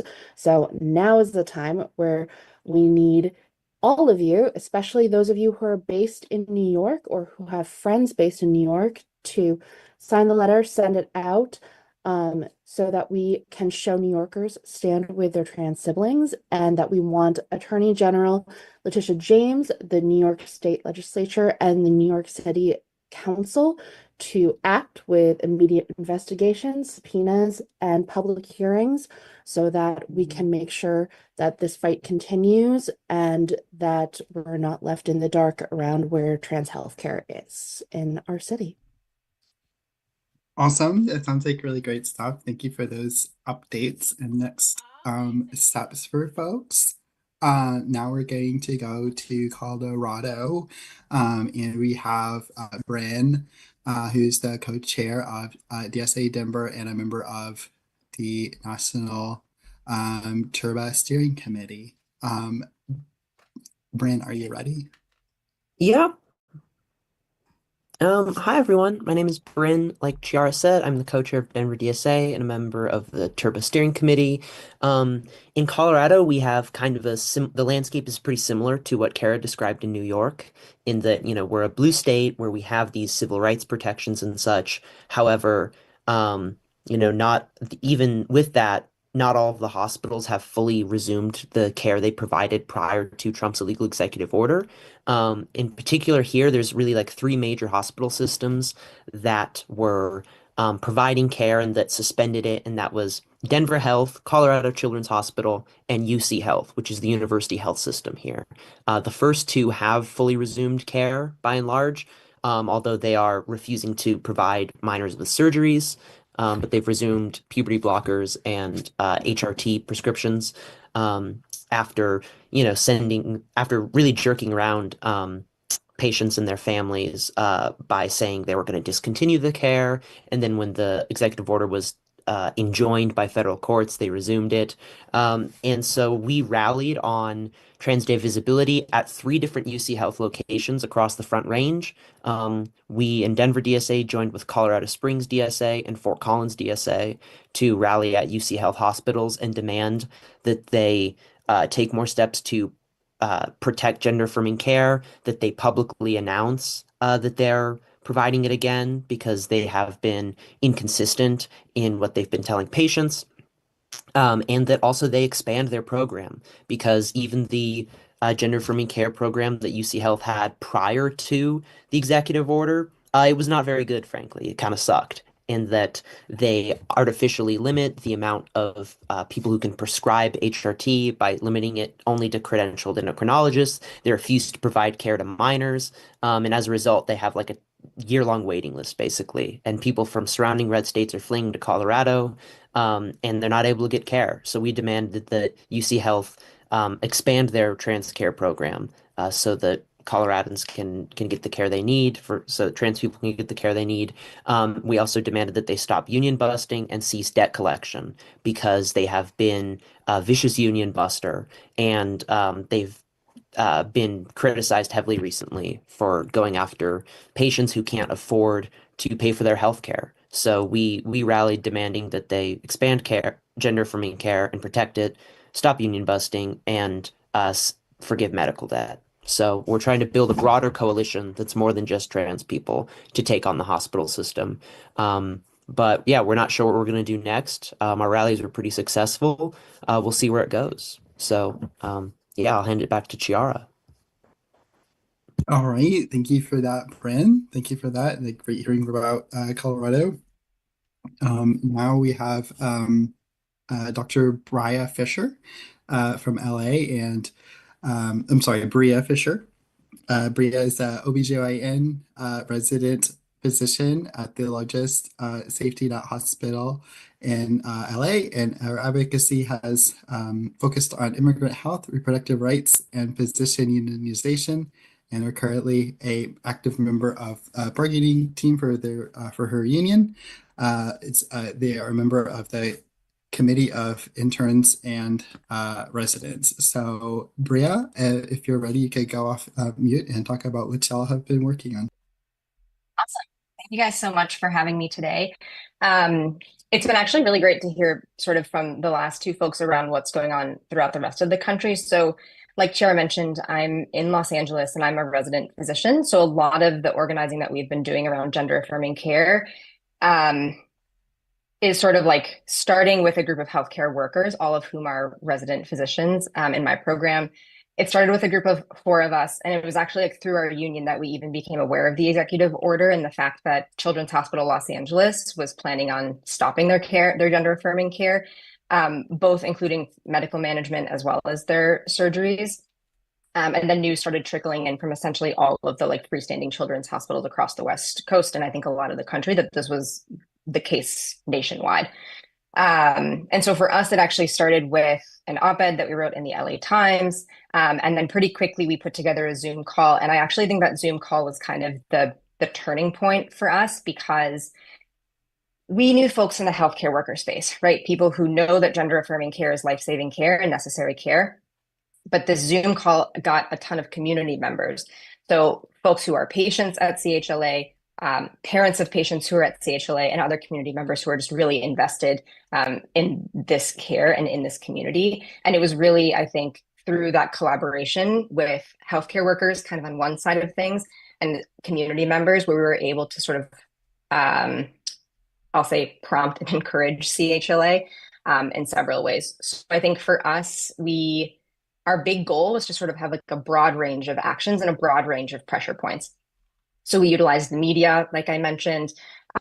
We hosted one large petition and then several email blast campaigns. And in those email blast campaigns, we had a letter that was essentially like a form letter if you were a member of the community, and then another form letter that was very similar, but from the healthcare worker perspective. So we were really trying to come at it from a like human-centered approach, as well as like, this is medically necessary care. And then sort of the last touch point that we were thinking about was, how do we do this from like a legal and legislative perspective? And had like some virtual meetings with the California Attorney General, Rob Bonta's office. So it took several weeks of this combination of email blasts, petitions that we delivered in person, coordinating with community members to host weekly protests outside of CHLA, which of course somehow like always ended up being on the single day of rain that entire week here in Southern California, which was unfortunate, but we still had huge numbers turn out, which I think makes a big difference. Like, people are still willing to turn out in this kind of rain, and people are listening to that and they pay attention to that.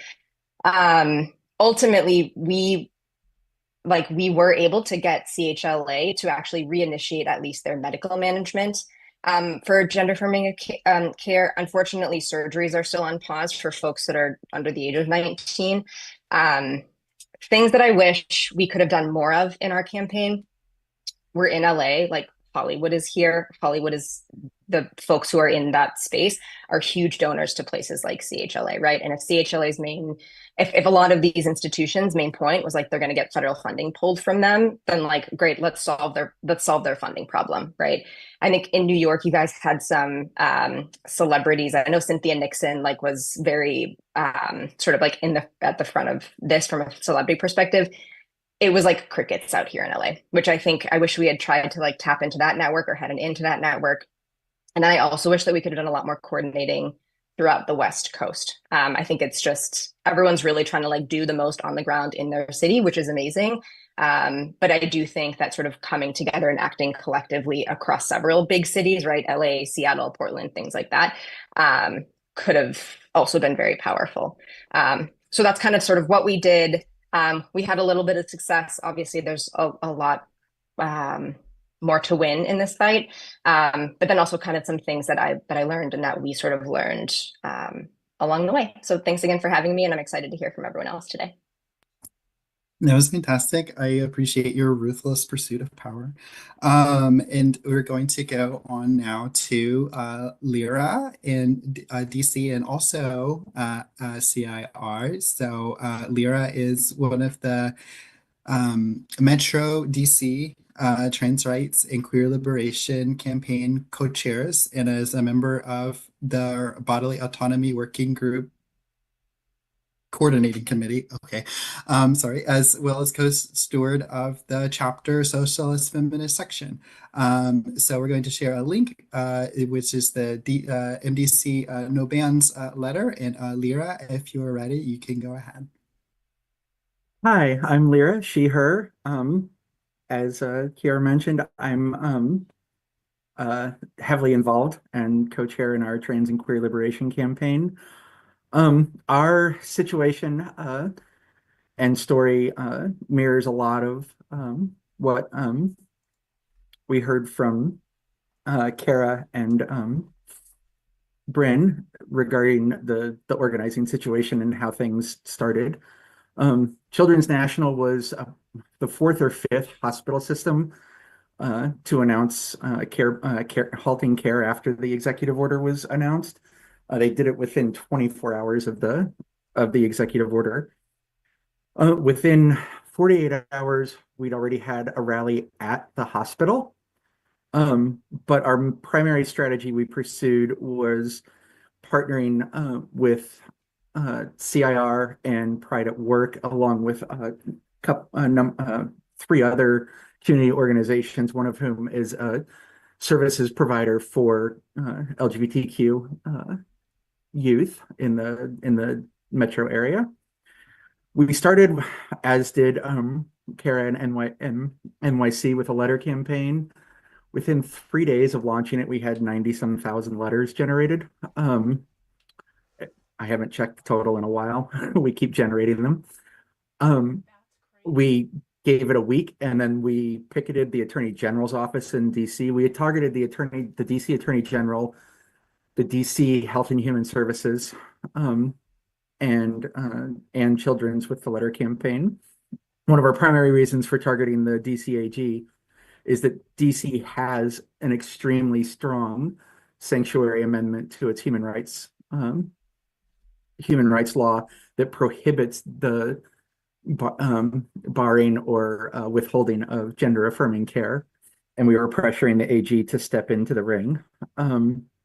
We gave them a week, and then we picketed the AG's office. That picket turned out 200 plus people on a midday Thursday, which was also the day after a decent snowfall. So it's a pretty good turnout for a midday. Within 2 days of the restraining order, Children's resumed care. But they only resumed care for existing patients. They've only recently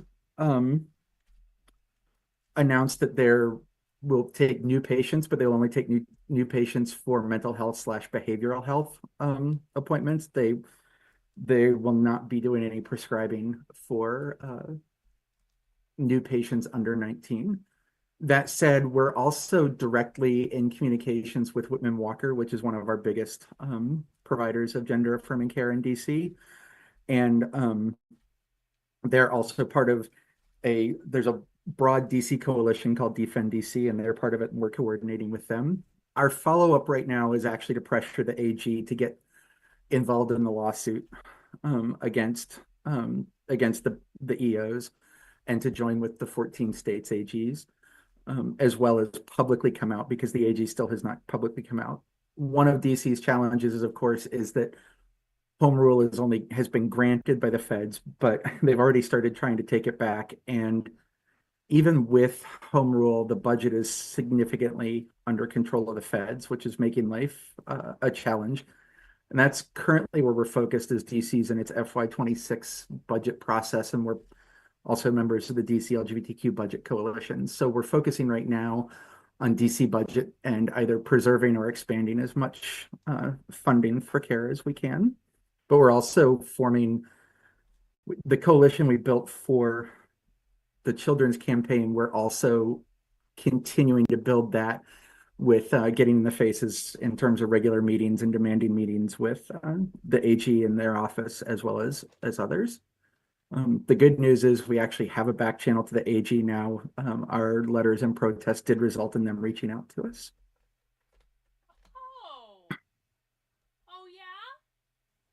Okay, thank you. Thank you for telling us about what y'all been up to, what you're facing right now. I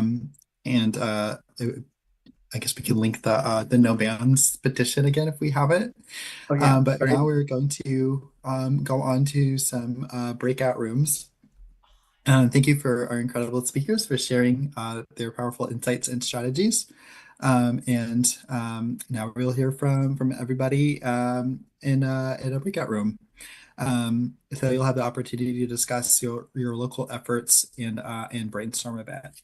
So in our breakout groups, we're going to consider the following questions. First is, what specific threats to bodily autonomy are you seeing locally in your community? What strategies have been effective in your local organizing? What resources or support would help strengthen your efforts? And then finally is, how might how might we better connect local struggles to a national movement?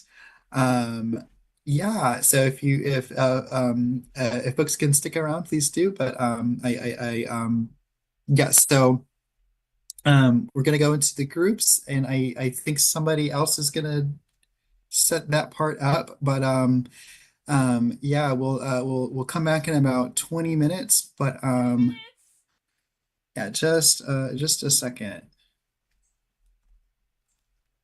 Please elect a speaker while you're in the breakout room. When we come back, we'll let the speaker do a report back, and then we'll do a large group discussion after each group gets to report.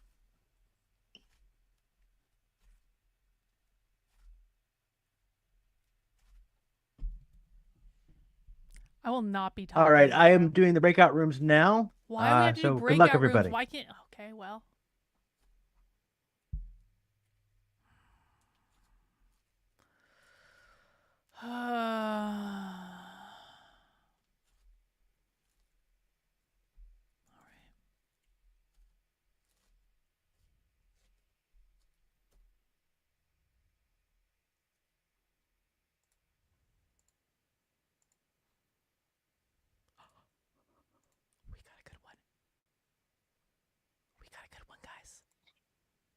Oh, sorry. I'm sorry to hear you. Hello. Oh, shit, the sound. One sec. Oh.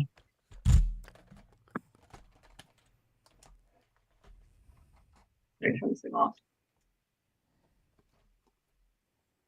Why is it turning off? Trying to turn this thing off. You try and turn the speaker off? Yeah, because it's not two-way. For what it's worth, we can hear you just fine. Guess I'll walk this way. Hello. Me and a comrade are cooking, and also chaos listening. Hi, I'm Katie Hockland, they, them. I'm in Long Island, DSA, based in Nassau County, where we have a first in the nation trans sports ban, because our county executive wants to become best friends with Trump. I'm also here with my comrade, M. Hi.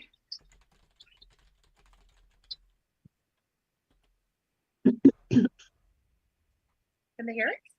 I think they can. Can you hear us? Yeah, we can hear you. Yeah, we've been able to hear you pretty well this whole time, honestly. I think it's our sound. Oh. Oh. I turned off the speaker. I don't know why it's not working.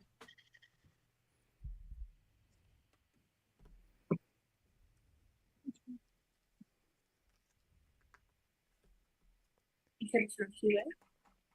I tried to turn it off. It's I not want to turning hear off. from the Reverend. Or maybe just put it out of range.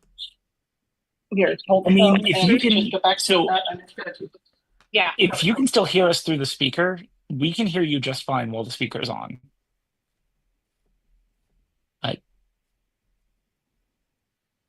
Can you hear us at all? I don't think they can hear us. I don't think they can hear us now. Yeah. I Oh, can well. hear everybody. So I guess I'll go ahead and introduce myself next. I'm David. I use they, them, or he, him pronouns. Based out here in Wichita, Kansas, which, like, it's great hearing about all these fantastic things going on in these bigger spaces, but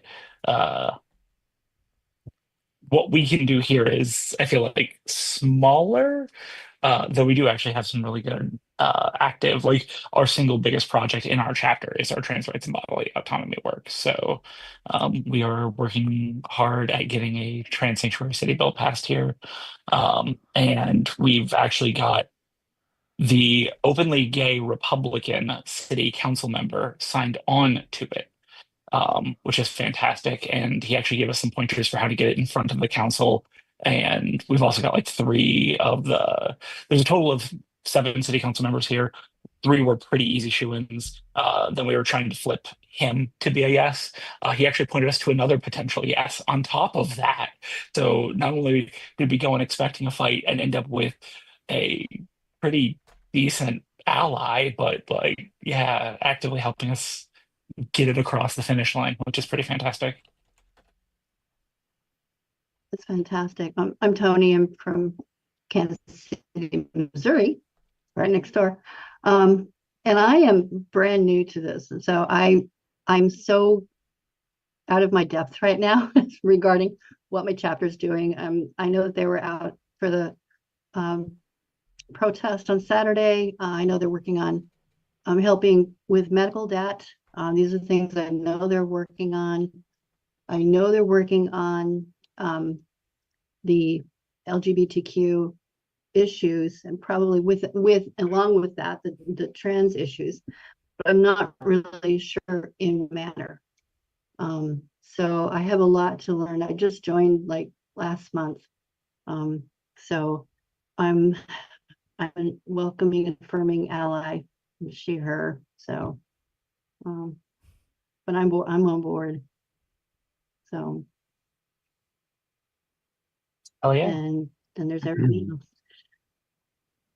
Hi everyone. I'll say Macy, they, them, or she, her, or any pronouns.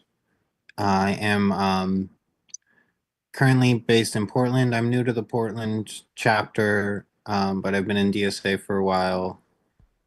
And Portland has had, a TBRA campaign kind of authorized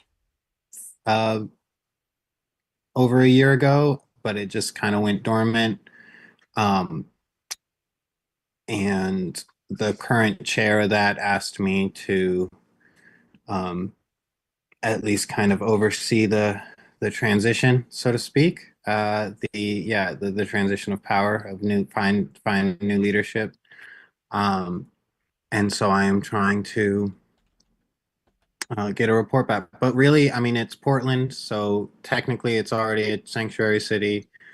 But and so the chapter, from what I understand, the efforts before the election was mainly focused on getting mutual aid going for folks. But now we are looking at everything, and especially things that have been done more of a binding way, things with teeth that maybe some comrades in red states have gotten their cities to pass. So it's exciting to hear what folks have been working on. Check.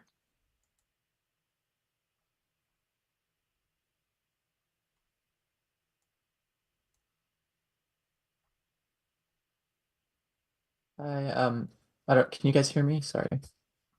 Yep. All right. Oh wait, let me turn. So my name is Harper. I do she, her pronouns. I'm kind of in the same position as Tony, I guess. Like I'm still kind of new to the DSA in general, so I'm kind of just here learning about like what involvement is like in this sector of the DSA. I'm from the Western Connecticut branch. So as far as I know, like Connecticut in general is like a pretty safe state. Like the laws are, um, pretty good for us. So I guess I was just here to learn the national situation. Yeah.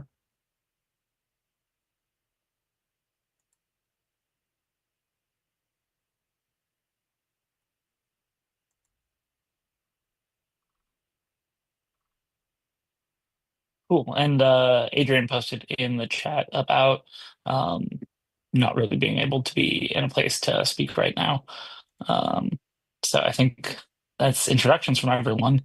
Now the real question is, does anyone actually have that list of questions that they posted in the previous big group chat? Yeah. What specific threats to bodily autonomy are you seeing in your community?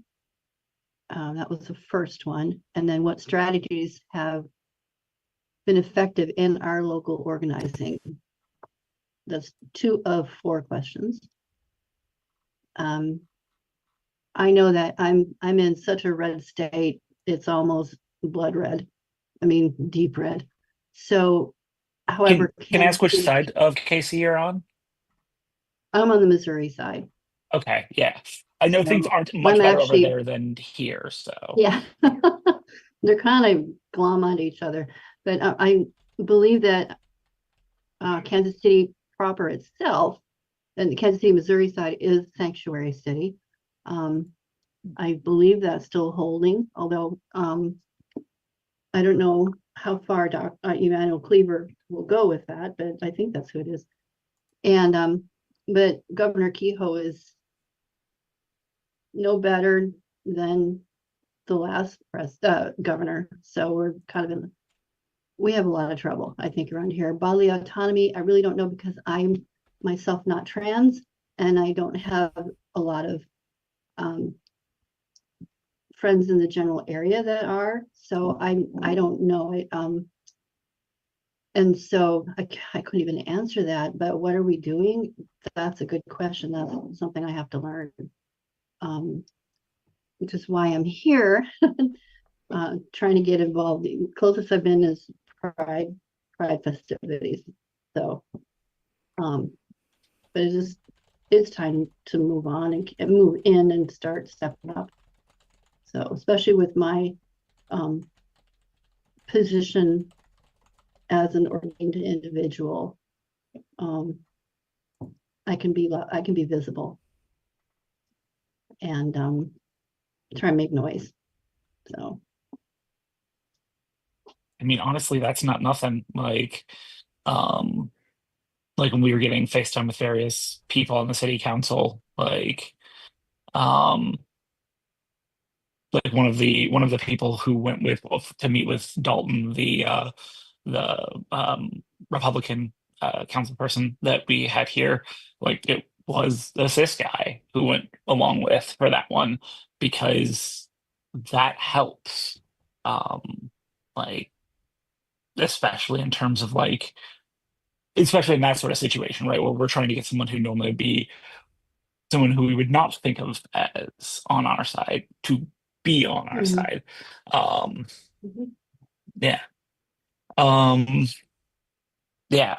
I mean, I guess to speak to number two, like what strategies have been effective in local organizing, like realistically, there's been like in terms of getting people, it's just like utilizing contacts, especially like there are some local groups that popped up for like protecting the LGBTQ community here in Wichita, like shortly before between November and January, they started popping up and then like, going to those groups, speaking with people there, sharing about our work and what we were doing because we'd already started on the ordinance before them. And in terms of like getting language and getting information on our council persons so that we could like help support the ordinance. So like getting local contacts has been great. And then like we found our city council person who would be the most likely to flip. And we were targeting like, okay, what do we know of this person based on like their voting record and whatnot, like where their interests lie? How can we specifically put pressure from those angles on? And again, so far, mostly positive. There's still stuff that needs to be done in order to get it like next steps. But we had last meeting, we literally had like a giant list of action items from it that were doled out to all the people amongst our chapter. Yeah, and I also Tony, I did reach out to our the queer socialist working group to see if we have any contacts out in KC, just so if I can point you at somebody and be like, hey, this is a great person to go talk to and to see where to get plugged in. And I'm reaching out to see if we have any contacts for that because I think we might, but probably that's my guess. be great, yeah. And the more I get involved, the more the more I'll be able to get contact with people and some of the individuals that are in our church right now. And we're hoping to get more just to be safe for trying to become a sanctuary church, but that's a little bit more of a challenge. So we're gonna just one step at a time. I'm not a pastor there. I'm ordained at my church, but I'm actually a hospital chaplain. So but I'm there, I'm one of the deacons, and just trying to see what we can do as a church to be one of the safe churches. So we'll just move ahead.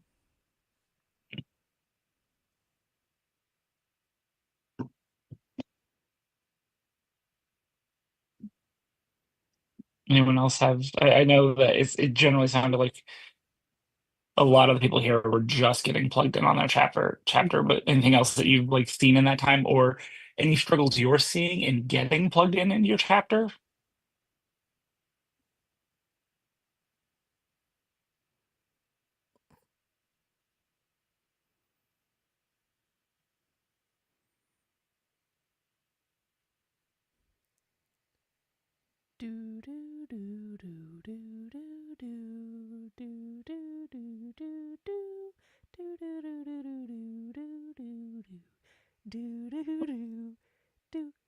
I don't know how much time we have left, but the other questions were what resources or support would help strengthen your efforts, and how might we better connect local struggles to the national movement? Those are deep, meaty questions. I don't know if we have time for them. And like I said, I don't know, because I'm just getting started. Yeah, it's kind of wishing that my roommate was the one who was able to join the call and not me, because he is more connected to DSA nationally than I am, and so like knows a bit more about how to connect those local struggles to national things. But yeah, I'm certainly interested in hearing answers to that. It sounds like none of the people in this breakout room maybe have the best, and that's fine. It is what it is. We all have our own separate experience levels. Yeah. But I guess in terms of like what would support, like what research and support would help strengthen your efforts, I think that goes back to like the question I asked about like what would you need to be more plugged into your chapter. Dang, apparently our contacts extend as far as Lawrence, but not all the way to Casey. So if you want to know people from there, feel free to reach out to me in the Turbo General chat. You can find my info there.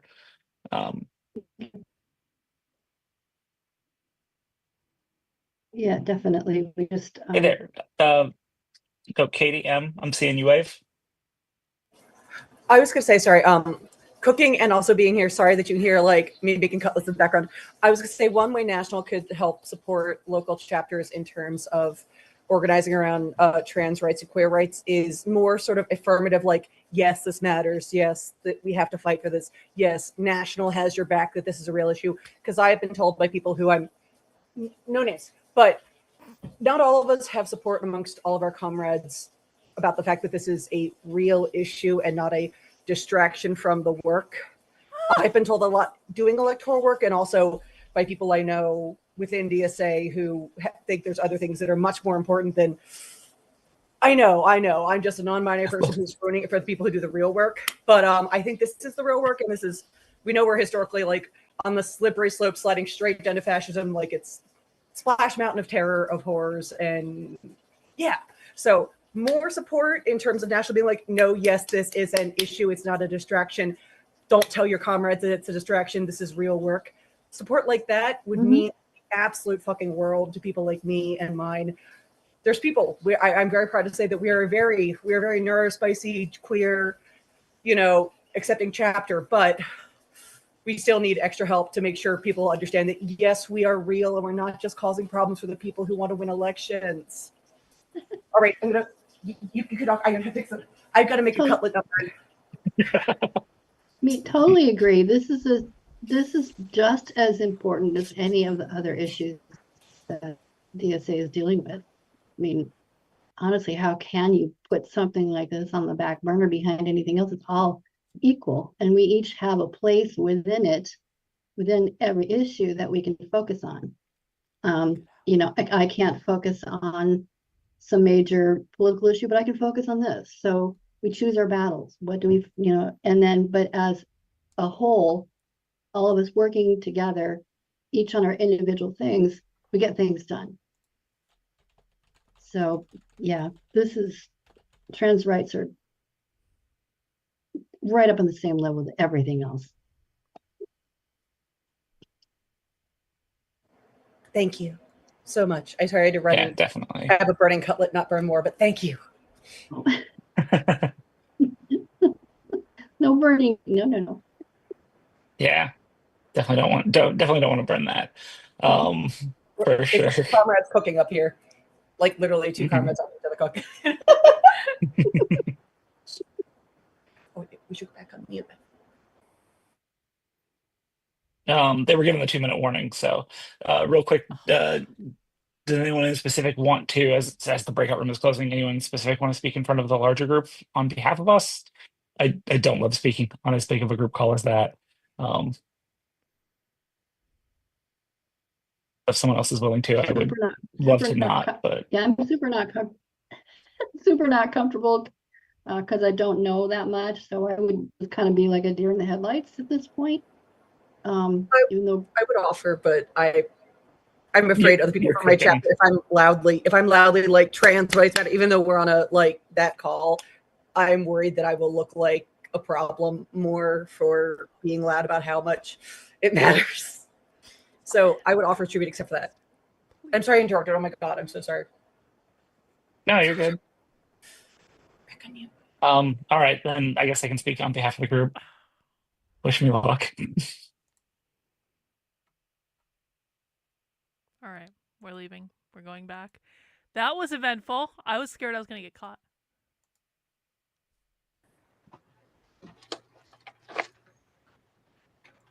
Recording in progress.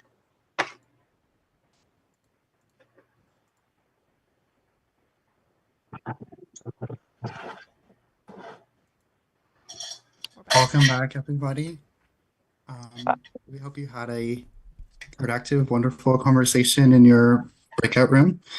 Now let's hear from each group about your discussions. We'll take about 2 minutes from each group to share key insights, challenges, and strategies that have emerged. Group number 1, our report backer was Adrian. So Adrian, if you are ready to give back a 2-minute report, you can go ahead now. Okay. So we had a lot of people from various different states across the country, including blue states and very, very red. It seems like the primary issues that we're running into are the targeting of minors and targeting of schools that seem to show up in multiple states. There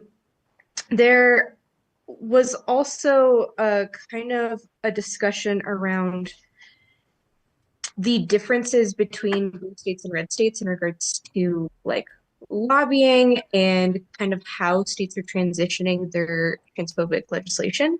So in blue states, we saw bigger pushes to start actively engaging with transphobic legislation and lobbying from people out of state. And for very, very red states, it was kind of a lot of the same stuff that's just been going on for forever. For kind of our discussion around moving forward, we talked about one big thing that we kind of want to see is more like interstate organizing, more communication, and possibly a push towards shoring up blue states to kind of start directing work out. And that's it. Okay, appreciate that. Thank you, Adrian. And now, I don't know if we have our number 2 ready. Do we have a group number 2 ready to go? I can do our report back for us. So we have, I think, I'll second that on a broad basis, care for minors was a big theme. I think one of the things that's at least it came up a couple times was also the intersection with respect for sanctuaries, with migrant sanctuaries and trans sanctuaries. Broadly, one of the other elements, at least coming from a couple of comrades in different parts of New York, were really militant involvement from the fascists, Moms for Liberty on Long Island, Proud Boy, significant Proud Boy disruption and threats of violence in parts of the Hudson Valley. I think we were able to talk a little bit more broadly in terms of challenges and some of the things that have worked for those who've been organizing, but also a number of our breakout group are just getting organizing efforts underway, and so we didn't actually have a lot of discussion about what resources would particularly help, although a couple of questions came up about mutual aid efforts and mutual aid networking. So I think that's like when it comes to some extent connecting back with nationally, or mutual aid networking is one of those. Right, splendid. Thank you, Lyra. Number 3. I don't have names. No worries. I'll go next. Group people, but okay.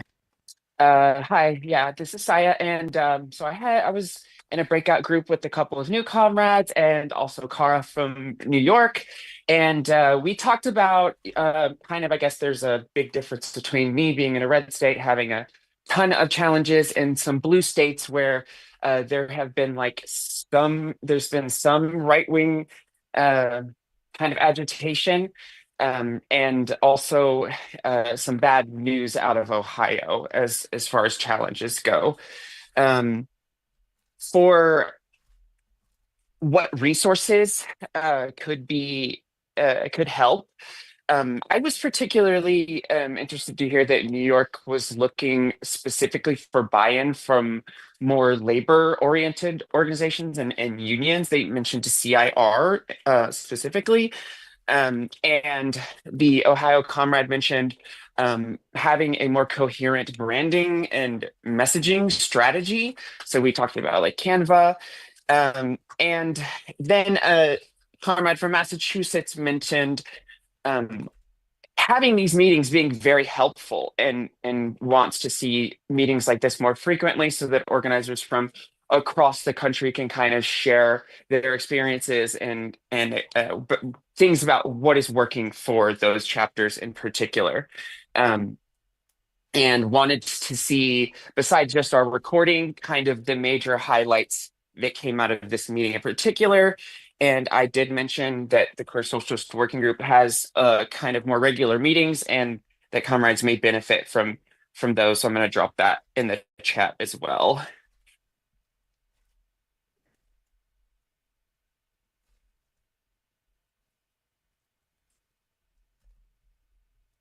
Oh, and that's all I've got. Okay, thank you, Saya. Now, if our next group is ready to go, please step forward. I believe we were group 4. I neglected to note down names, but I do remember my comrade from Connecticut, Jay, mentioned specific threat of the Christian healthcare and the Trinity Health Group. They have about 5 to 6 different healthcare facilities, and they are reporting that healthcare is being denied on a number of bases. Here in Moscow, Idaho, where I'm from, Palouse DSA is currently organizing to try and fight back against the Women's Center closure on U of I campus, one of the shining lights in the dark here in Idaho. The March for Life at the Connecticut State Capitol received glowing reviews from the media, and the metro area is experiencing advanced compliance on withholding life-affirming care. Certain strategies I noted down here, starting bodily autonomy working groups at local chapters to build the movement locally, coalition build. Connecticut, regarding Trinity Health, it's a very powerful group, and they've been trying to shame it with certain actions and distributing of flyers, but it's not enough for just to do it at one location, and regional power building may be necessary for making those actions more effective. And in Northern Virginia, metro area, DC metro area, there's a fear that seems to be permeating local legislatures, especially in regards to trying to get Arlington to follow in Alexandria's footsteps in becoming a sanctuary city. The strategy is really just a question: where is the fear coming from? Identifying that, and how do we handle this? I want to second mutual aid groups. I brought that up as well, and during the strategies that I've seen going on here. And resources we'd want, we were also talking about more calls like this would be great for connecting, especially as well as connecting local movements to national movements.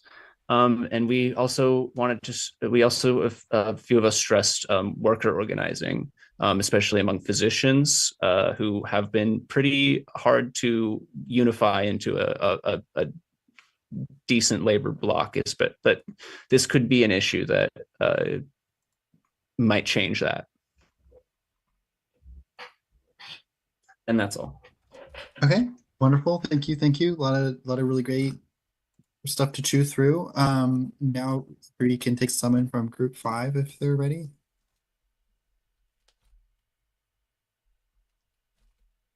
I think we were group 5. Yeah, Okay. we already went.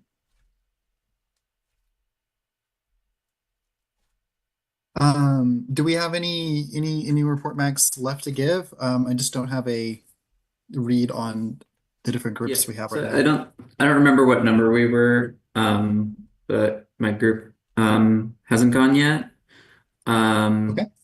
So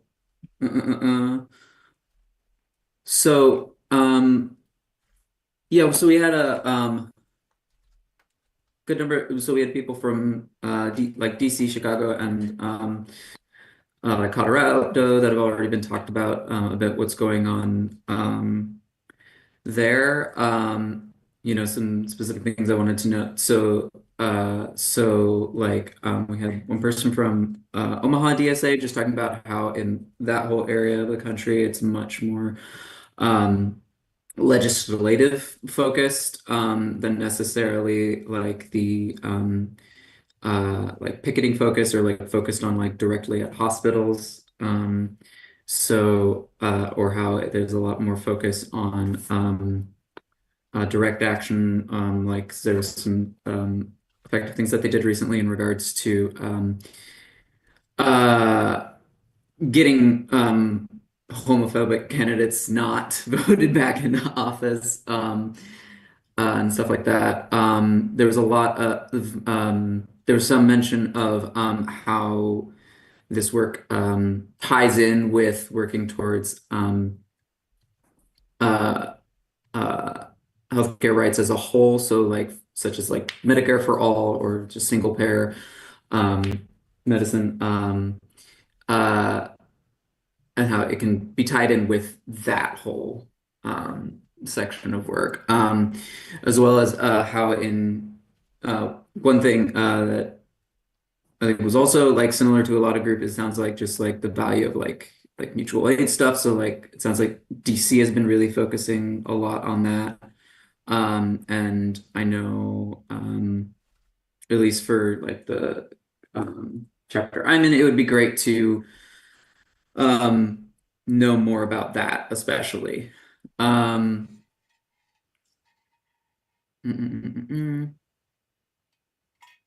Yeah, and I think that's most of it.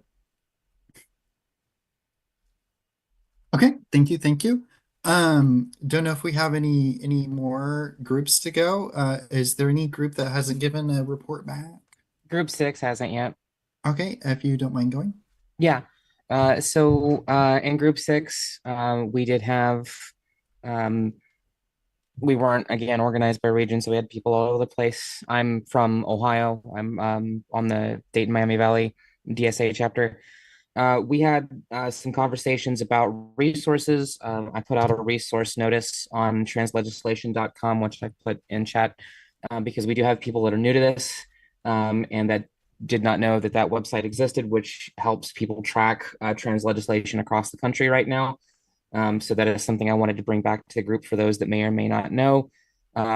We also had communication conversations about how do we communicate the trans rights and bodily autonomy. And one of the things that was brought up that I brought up was I had a room full of 54 people at my local chapter meeting called What's Happening to Trans People, a Genocide. And I don't think, especially as a Native American myself, I don't think we should be afraid of using that word.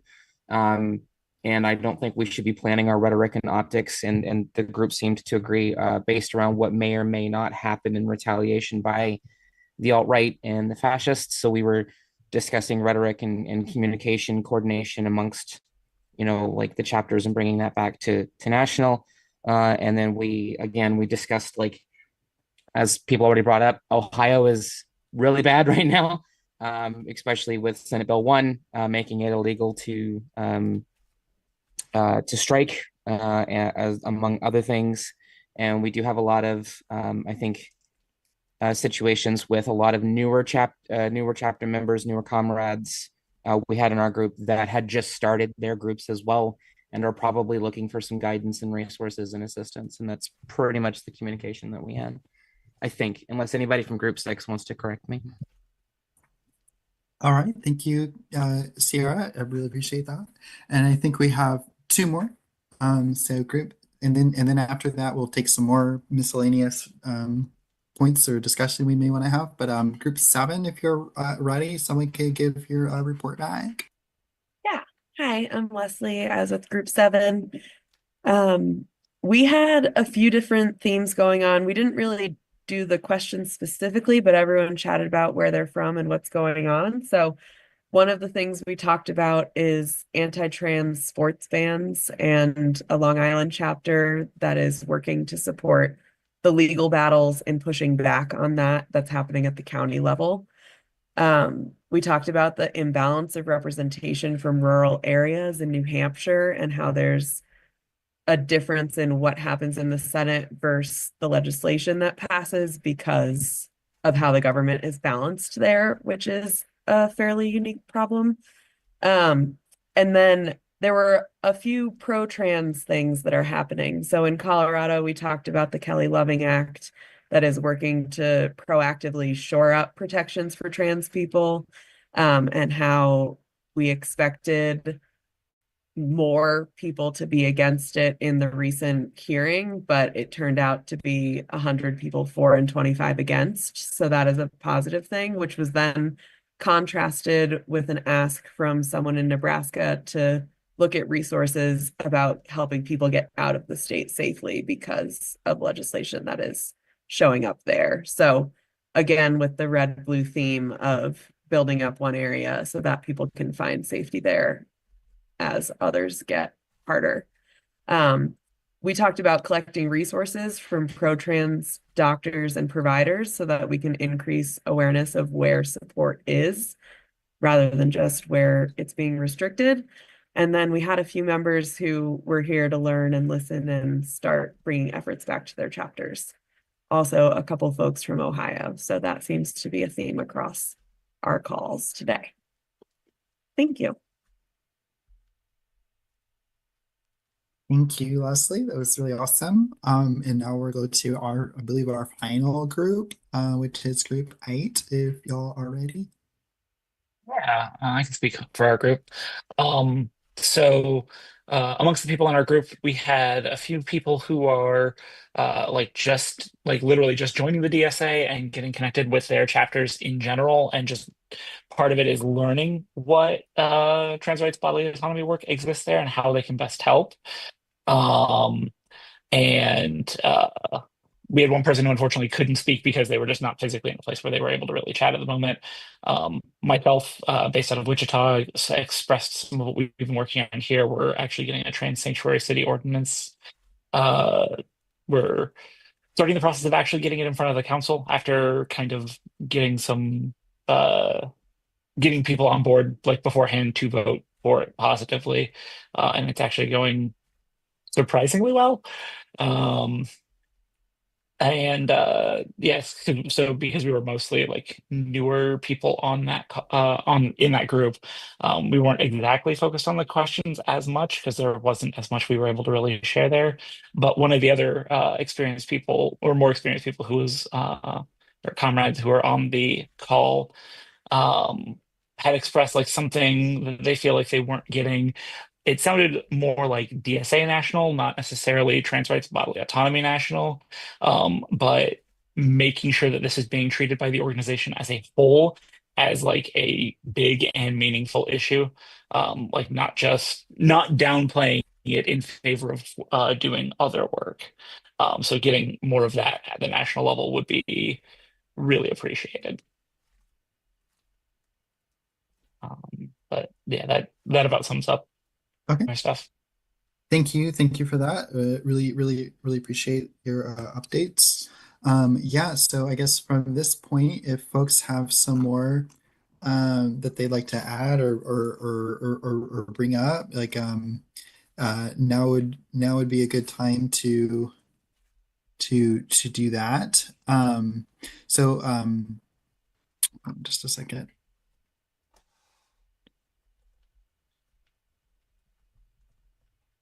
Okay.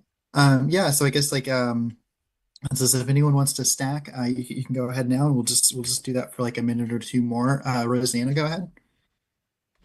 Since there was the mention of like building, safer areas for migration, I did want to share that here in Massachusetts, and I think it might cover a few nearby states. I'm not sure, but definitely in Massachusetts, there is an organization that provides funding for changing your legal documents. I recognize that might be tricky on a federal level, but there's still like funding even after the fact, like if you've already paid money to change your documents for those who are here. So if that's helpful to know if you're planning to move here, I felt like it was worth sharing. In what jurisdiction? Massachusetts, sorry. Massachusetts. Okay, thank you. We'll take our next person, Sierra. You can go ahead. Yeah, mine's a little bit interesting. It's more of just seeing if this problem has happened in any other chapters. We have had a member that has been very engaged in pro-Palestine efforts, which of course, but has also been like wanting that to the detriment of all other things, including the trans rights working group, and like wanting that to be just the only thing the chapter focuses on. And I'm just sort of trying to bring that up to see if anybody else has any advice on how to handle that, on how to like be like, hey, you realize we can do more than one thing at once, which I know we've done, and we've done de-escalation and communication with the member, but just seeing if any other chapters have had that specific sort of brush off or push from their membership that like, oh, this isn't really a big deal, y'all are overreacting kind of thing, and like we need to focus on this other thing, and we can't do more than one thing at once kind of thing. Yeah, it's difficult to balance. I hope you all can figure out a good way of being able to give both things their attention, but I know it's be tricky. So if anyone has some stuff they want to share in the chat, we could, or maybe let's go to 20. So we may not have like too much time. So if we could keep folks maybe just like brief, and then we could potentially get some like responses to things, or we could do some long posts in the chat. But we'll go to our next person on Stack, Jada. Hi, I'm Jada. I'm based in Washington State. I'm not part of the DSA, but I've worked with the Tacoma DSA a couple of times for this working group. I guess just to put updates on Tacoma, we had a campaign where we were able to make Tacoma a trans sanctuary city, following in the city of Olympia's footsteps. So things locally have been going well. We have had a few moments where we've had Moms for Liberty come to different public schools in different school districts. They came to a district based in Tacoma. But so far, everybody, like politicians locally, have been staying pretty steadfast. We've also had, I think, a sports ban for trans women to go and to be in, or trans girls to be in youth sports at school. But I think that's somewhere in Eastern Washington. But so far things have been going well, but not sure how long that will go on for. Hopefully, yeah.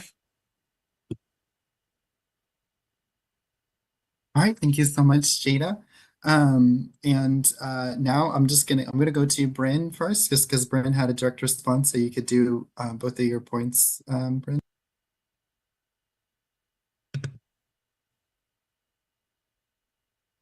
Oh, all right, unmuted. There we go. We did it. So yeah, first like a DR to Ciara. Kira. I'm sorry, can you say that again? Kira. Kira, okay, my bad.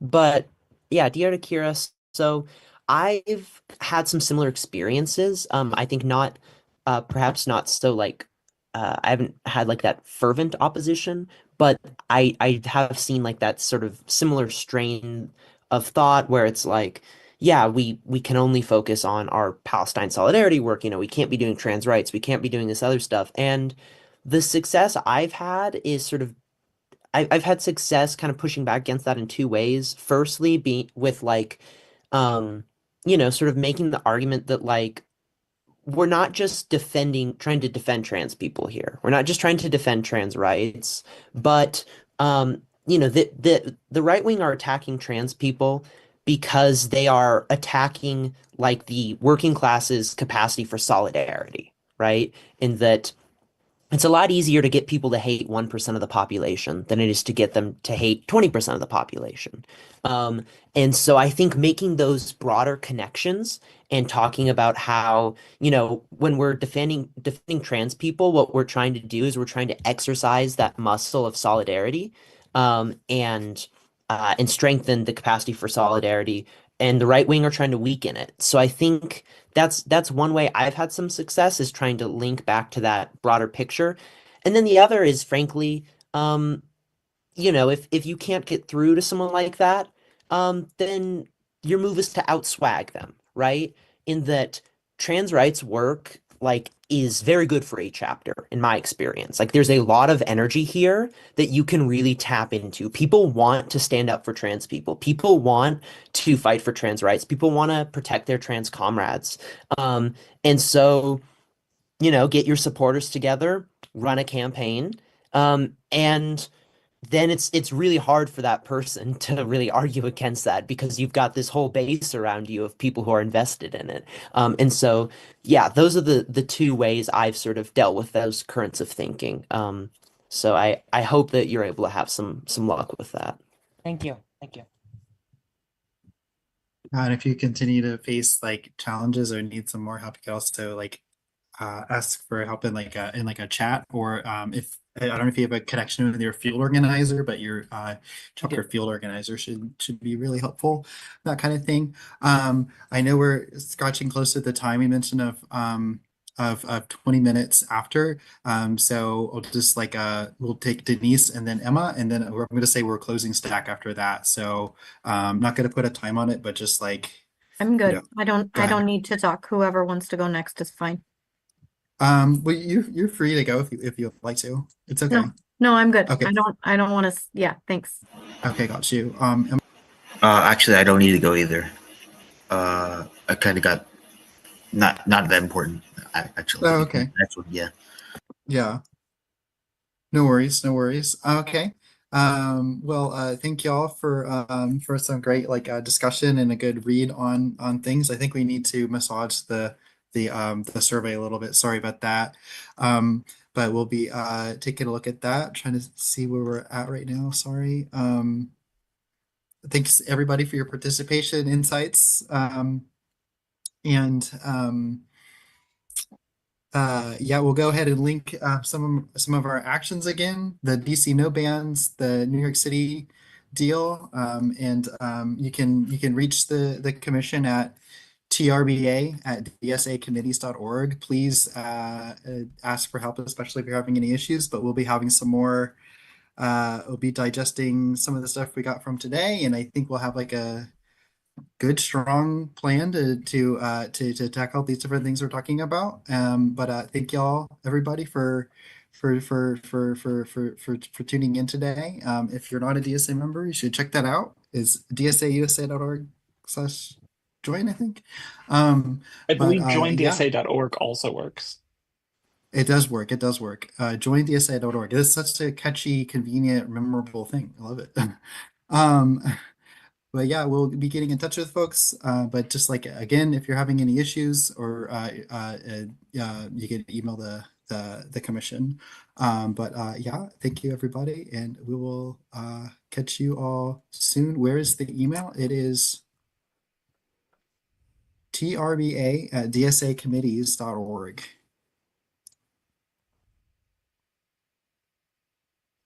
Okay, should I just close it? I don't know how to do that. Sorry. I'm brand new right now. Are you trying to end the call, Chiara? Yeah, but I guess we could stay on for a minute for like a debrief or something. I would be interested to do that. Okay, well, I will remove everyone from the main call then, except for... Okay. That sounds good. Bye, folks.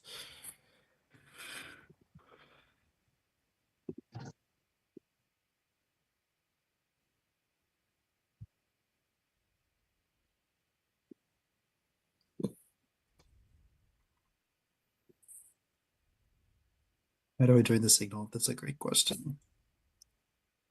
There should be a link.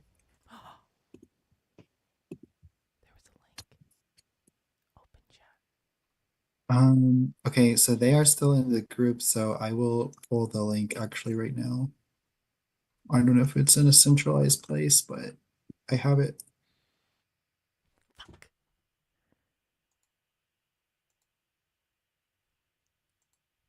They kicked me out. They kicked me out before I could get the signal link. I tried. I tried real hard. I tried my best and I failed. All right. Well, that was a, relatively uneventful call, but I think that we did definitely get some good stuff from it. We definitely got that there is a little bit of infighting in the DSA, and not everyone wants the DSA to be focusing on queer Marxism, which I thought was really interesting. What I definitely want to look up is who is that gay Republican in, where was that guy? Kansas. And by the way, I just want to say, I kind of feel bad for the people that were in the breakout room that I got put in, because they actually, listen, I know they're socialists and I know they are our mortal enemy and all that stuff, but I kind of have these aren't bad people. And I really want people to understand there are reasons that people get involved in leftist politics, and the people that we were in that breakout room with, they're not bad people. They're trying to do the right thing. And I kind of feel a little bit bad that we spied on them, but not that bad. I don't feel that bad, but I feel a little bit bad. But I want to know who that gay Republican in Kansas is that is supporting the city being a sanctuary for trans kids in Kansas. And I think one of the biggest things I want people to understand is there were people all over the country on that call, from red states and blue states. And the other thing I want people to understand is that the right doesn't hold calls like that. So I know that people were bored. I know that people didn't think they wanted more, trans cringe. I can't make people do things that they're not doing. But what I will say is that the fact that they were having that meeting and they were talking to each other all over the country, and they were sharing strategies, and they were trying to help each other out and networking and connecting, the right doesn't do that. And that's why the left wins. So yeah, they were boring. Yeah, they were cringe. Yeah, they like a lot of them said a lot. But you know what? The people that say are still going to defeat the people who don't say anything at all. Because the people who say are showing up, they're participating in the process, whereas the people who don't say anything at all aren't doing anything. So the people who are saying are always going to win, which is just the sad and true reality of how it goes. But I think we did get some good clips. It was interesting to see, and I hope the people I secretly recorded forgive me because, you know, it's kind of a shitty thing to do, but they are socialists trying to destroy the country, and so I don't feel like super bad for them, but they are socialists trying to destroy the country, but I feel bad. I don't know. Anyway, guys, that is going to conclude our spy stream for today. I'm trying to find my window that I want to have open that apparently is not existing anymore. Where is my where did the window go? Oh no. Everything's fucked up. Everything's fucked up. Everything's messed up. Okay, hang on. I got a plan. All right, guys, in about half an hour, we are going to be having movie night in my supporter Discord. You do, of course, have to be a supporter to get to the supporter Discord. And how you become a supporter is you head over to Karlyn, KARLYN.substack.com. The link is in the description below on whatever platform you're watching on right now. And you sign up as a supporter for $8 a month, $80 a year. You guys allow me to do spy stream and this sort of stuff. Most spy streams are not public, so if you're not a supporter yet, congratulations, you caught a rare public spy stream, but most of my spy streams are for supporters only. And when I do spy streams, occasionally things from those streams go viral on the internet or they make the news, and that's always kind of cool. You are at the front lines of doing this stuff, and sometimes we have to sit through a lot of boring stuff, but when we get those golden nugget clips, it makes it all worth it. So sign up on the Substack to be a member, and you can join us for our next spy stream, and also you can join us for movie night in about half an hour. Now, what I need to do is I need to go do the digest newsletter, so every single week on my Substack, I send out a newsletter that looks like this. This is the digest newsletter. This is last week's newsletter, so this one's not going to work. I'm just using this as an example. I'm about to go create the one for this week. When you get that email, if you are a supporter on my Substack, what you need to do to join us for movie night is scroll all the way down to the bottom, and underneath this red box for supporters, you will find a link to the supporter Discord. Come on in the Discord, get validated in the Discord, come to the VC, join us. We are watching The Secretary at 8 p.m. We are also doing a movie night tomorrow night at 9 p.m. with Mac B. I forget what the name of the movie is, but Mac B always shows cool movies. He shows a lot of cult movies. So join him for movie nights on Mondays at 9 p.m. And of course, you'll be able to join our Zoom call tomorrow, which we do every Sunday at, Mondays at 7 p.m. Eastern Time. That's just like an open Zoom call for supporters to come and hang out and chat and all that sort of stuff. And that is all over on my Substack. And there's a ton of new content this week, and I really want to appreciate everyone who supported my work this week. We cranked out a bunch of shit, and I'm just going to keep cranking out content. That's what I'm going to do. I'm going to keep my head down. I'm going to use my AI that I have been feeding all of my streams into for months and months. Do you guys know I've been loading the transcripts of my streams into the AI for months to train the AI to think like me? And it's working. I'm creating an AI clone of me so that I can crank out more content and have it be better quality based on all the stuff that I've been collecting for years. And it's awesome. And you will find more of that stuff over on the Substack. So that is all that I have for tonight. And I want to thank everyone for joining us for a rare spy stream. No, I haven't named the AI yet. We gotta come up with a good name for the AI because, you know, we want to be respectful of the AI. I may have been yelling at the AI earlier. The AI and I had a very stern conversation earlier when the AI wasn't doing what I wanted it to do. And, you know, I don't know if the AI has forgiven me yet for some of the things that I said in that conversation, but I should probably be nicer to it because when you're nice to AI, you tend to get better results than when you're a cranky bitch. So that is all I have for today, guys. I'll see you tomorrow, and I'll see you guys for movie night in about half an hour. Take care. We'll see you soon. Wait, is this it? Wait, Daniel? Daniel, is that in for the win? Yo! Daniel found the Republican gay guy! Yeah, we're gonna flame your ass on Twitter, Dalton. Your ass is about to hear about it on Twitter. I promise you, Representative Councilman Dalton. Freaking gay Republican supporting a sanctuary state in Kansas. We appreciate you, Daniel. All right, that's all.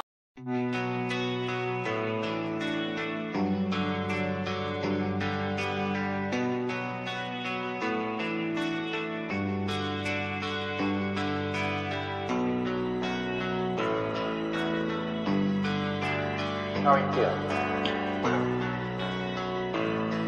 How long have you been here? 3 months, May 17th.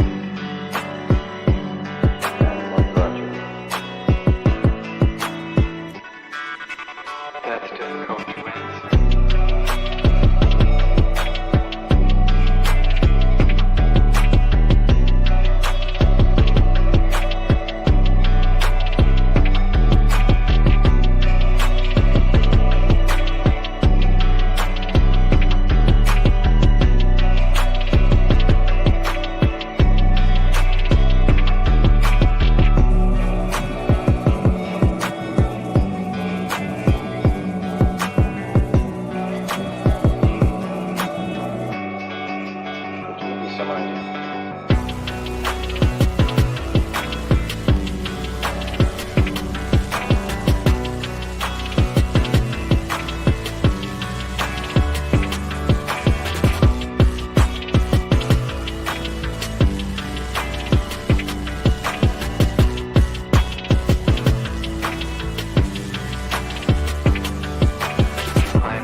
Eventually resulted in your being here in the hospital.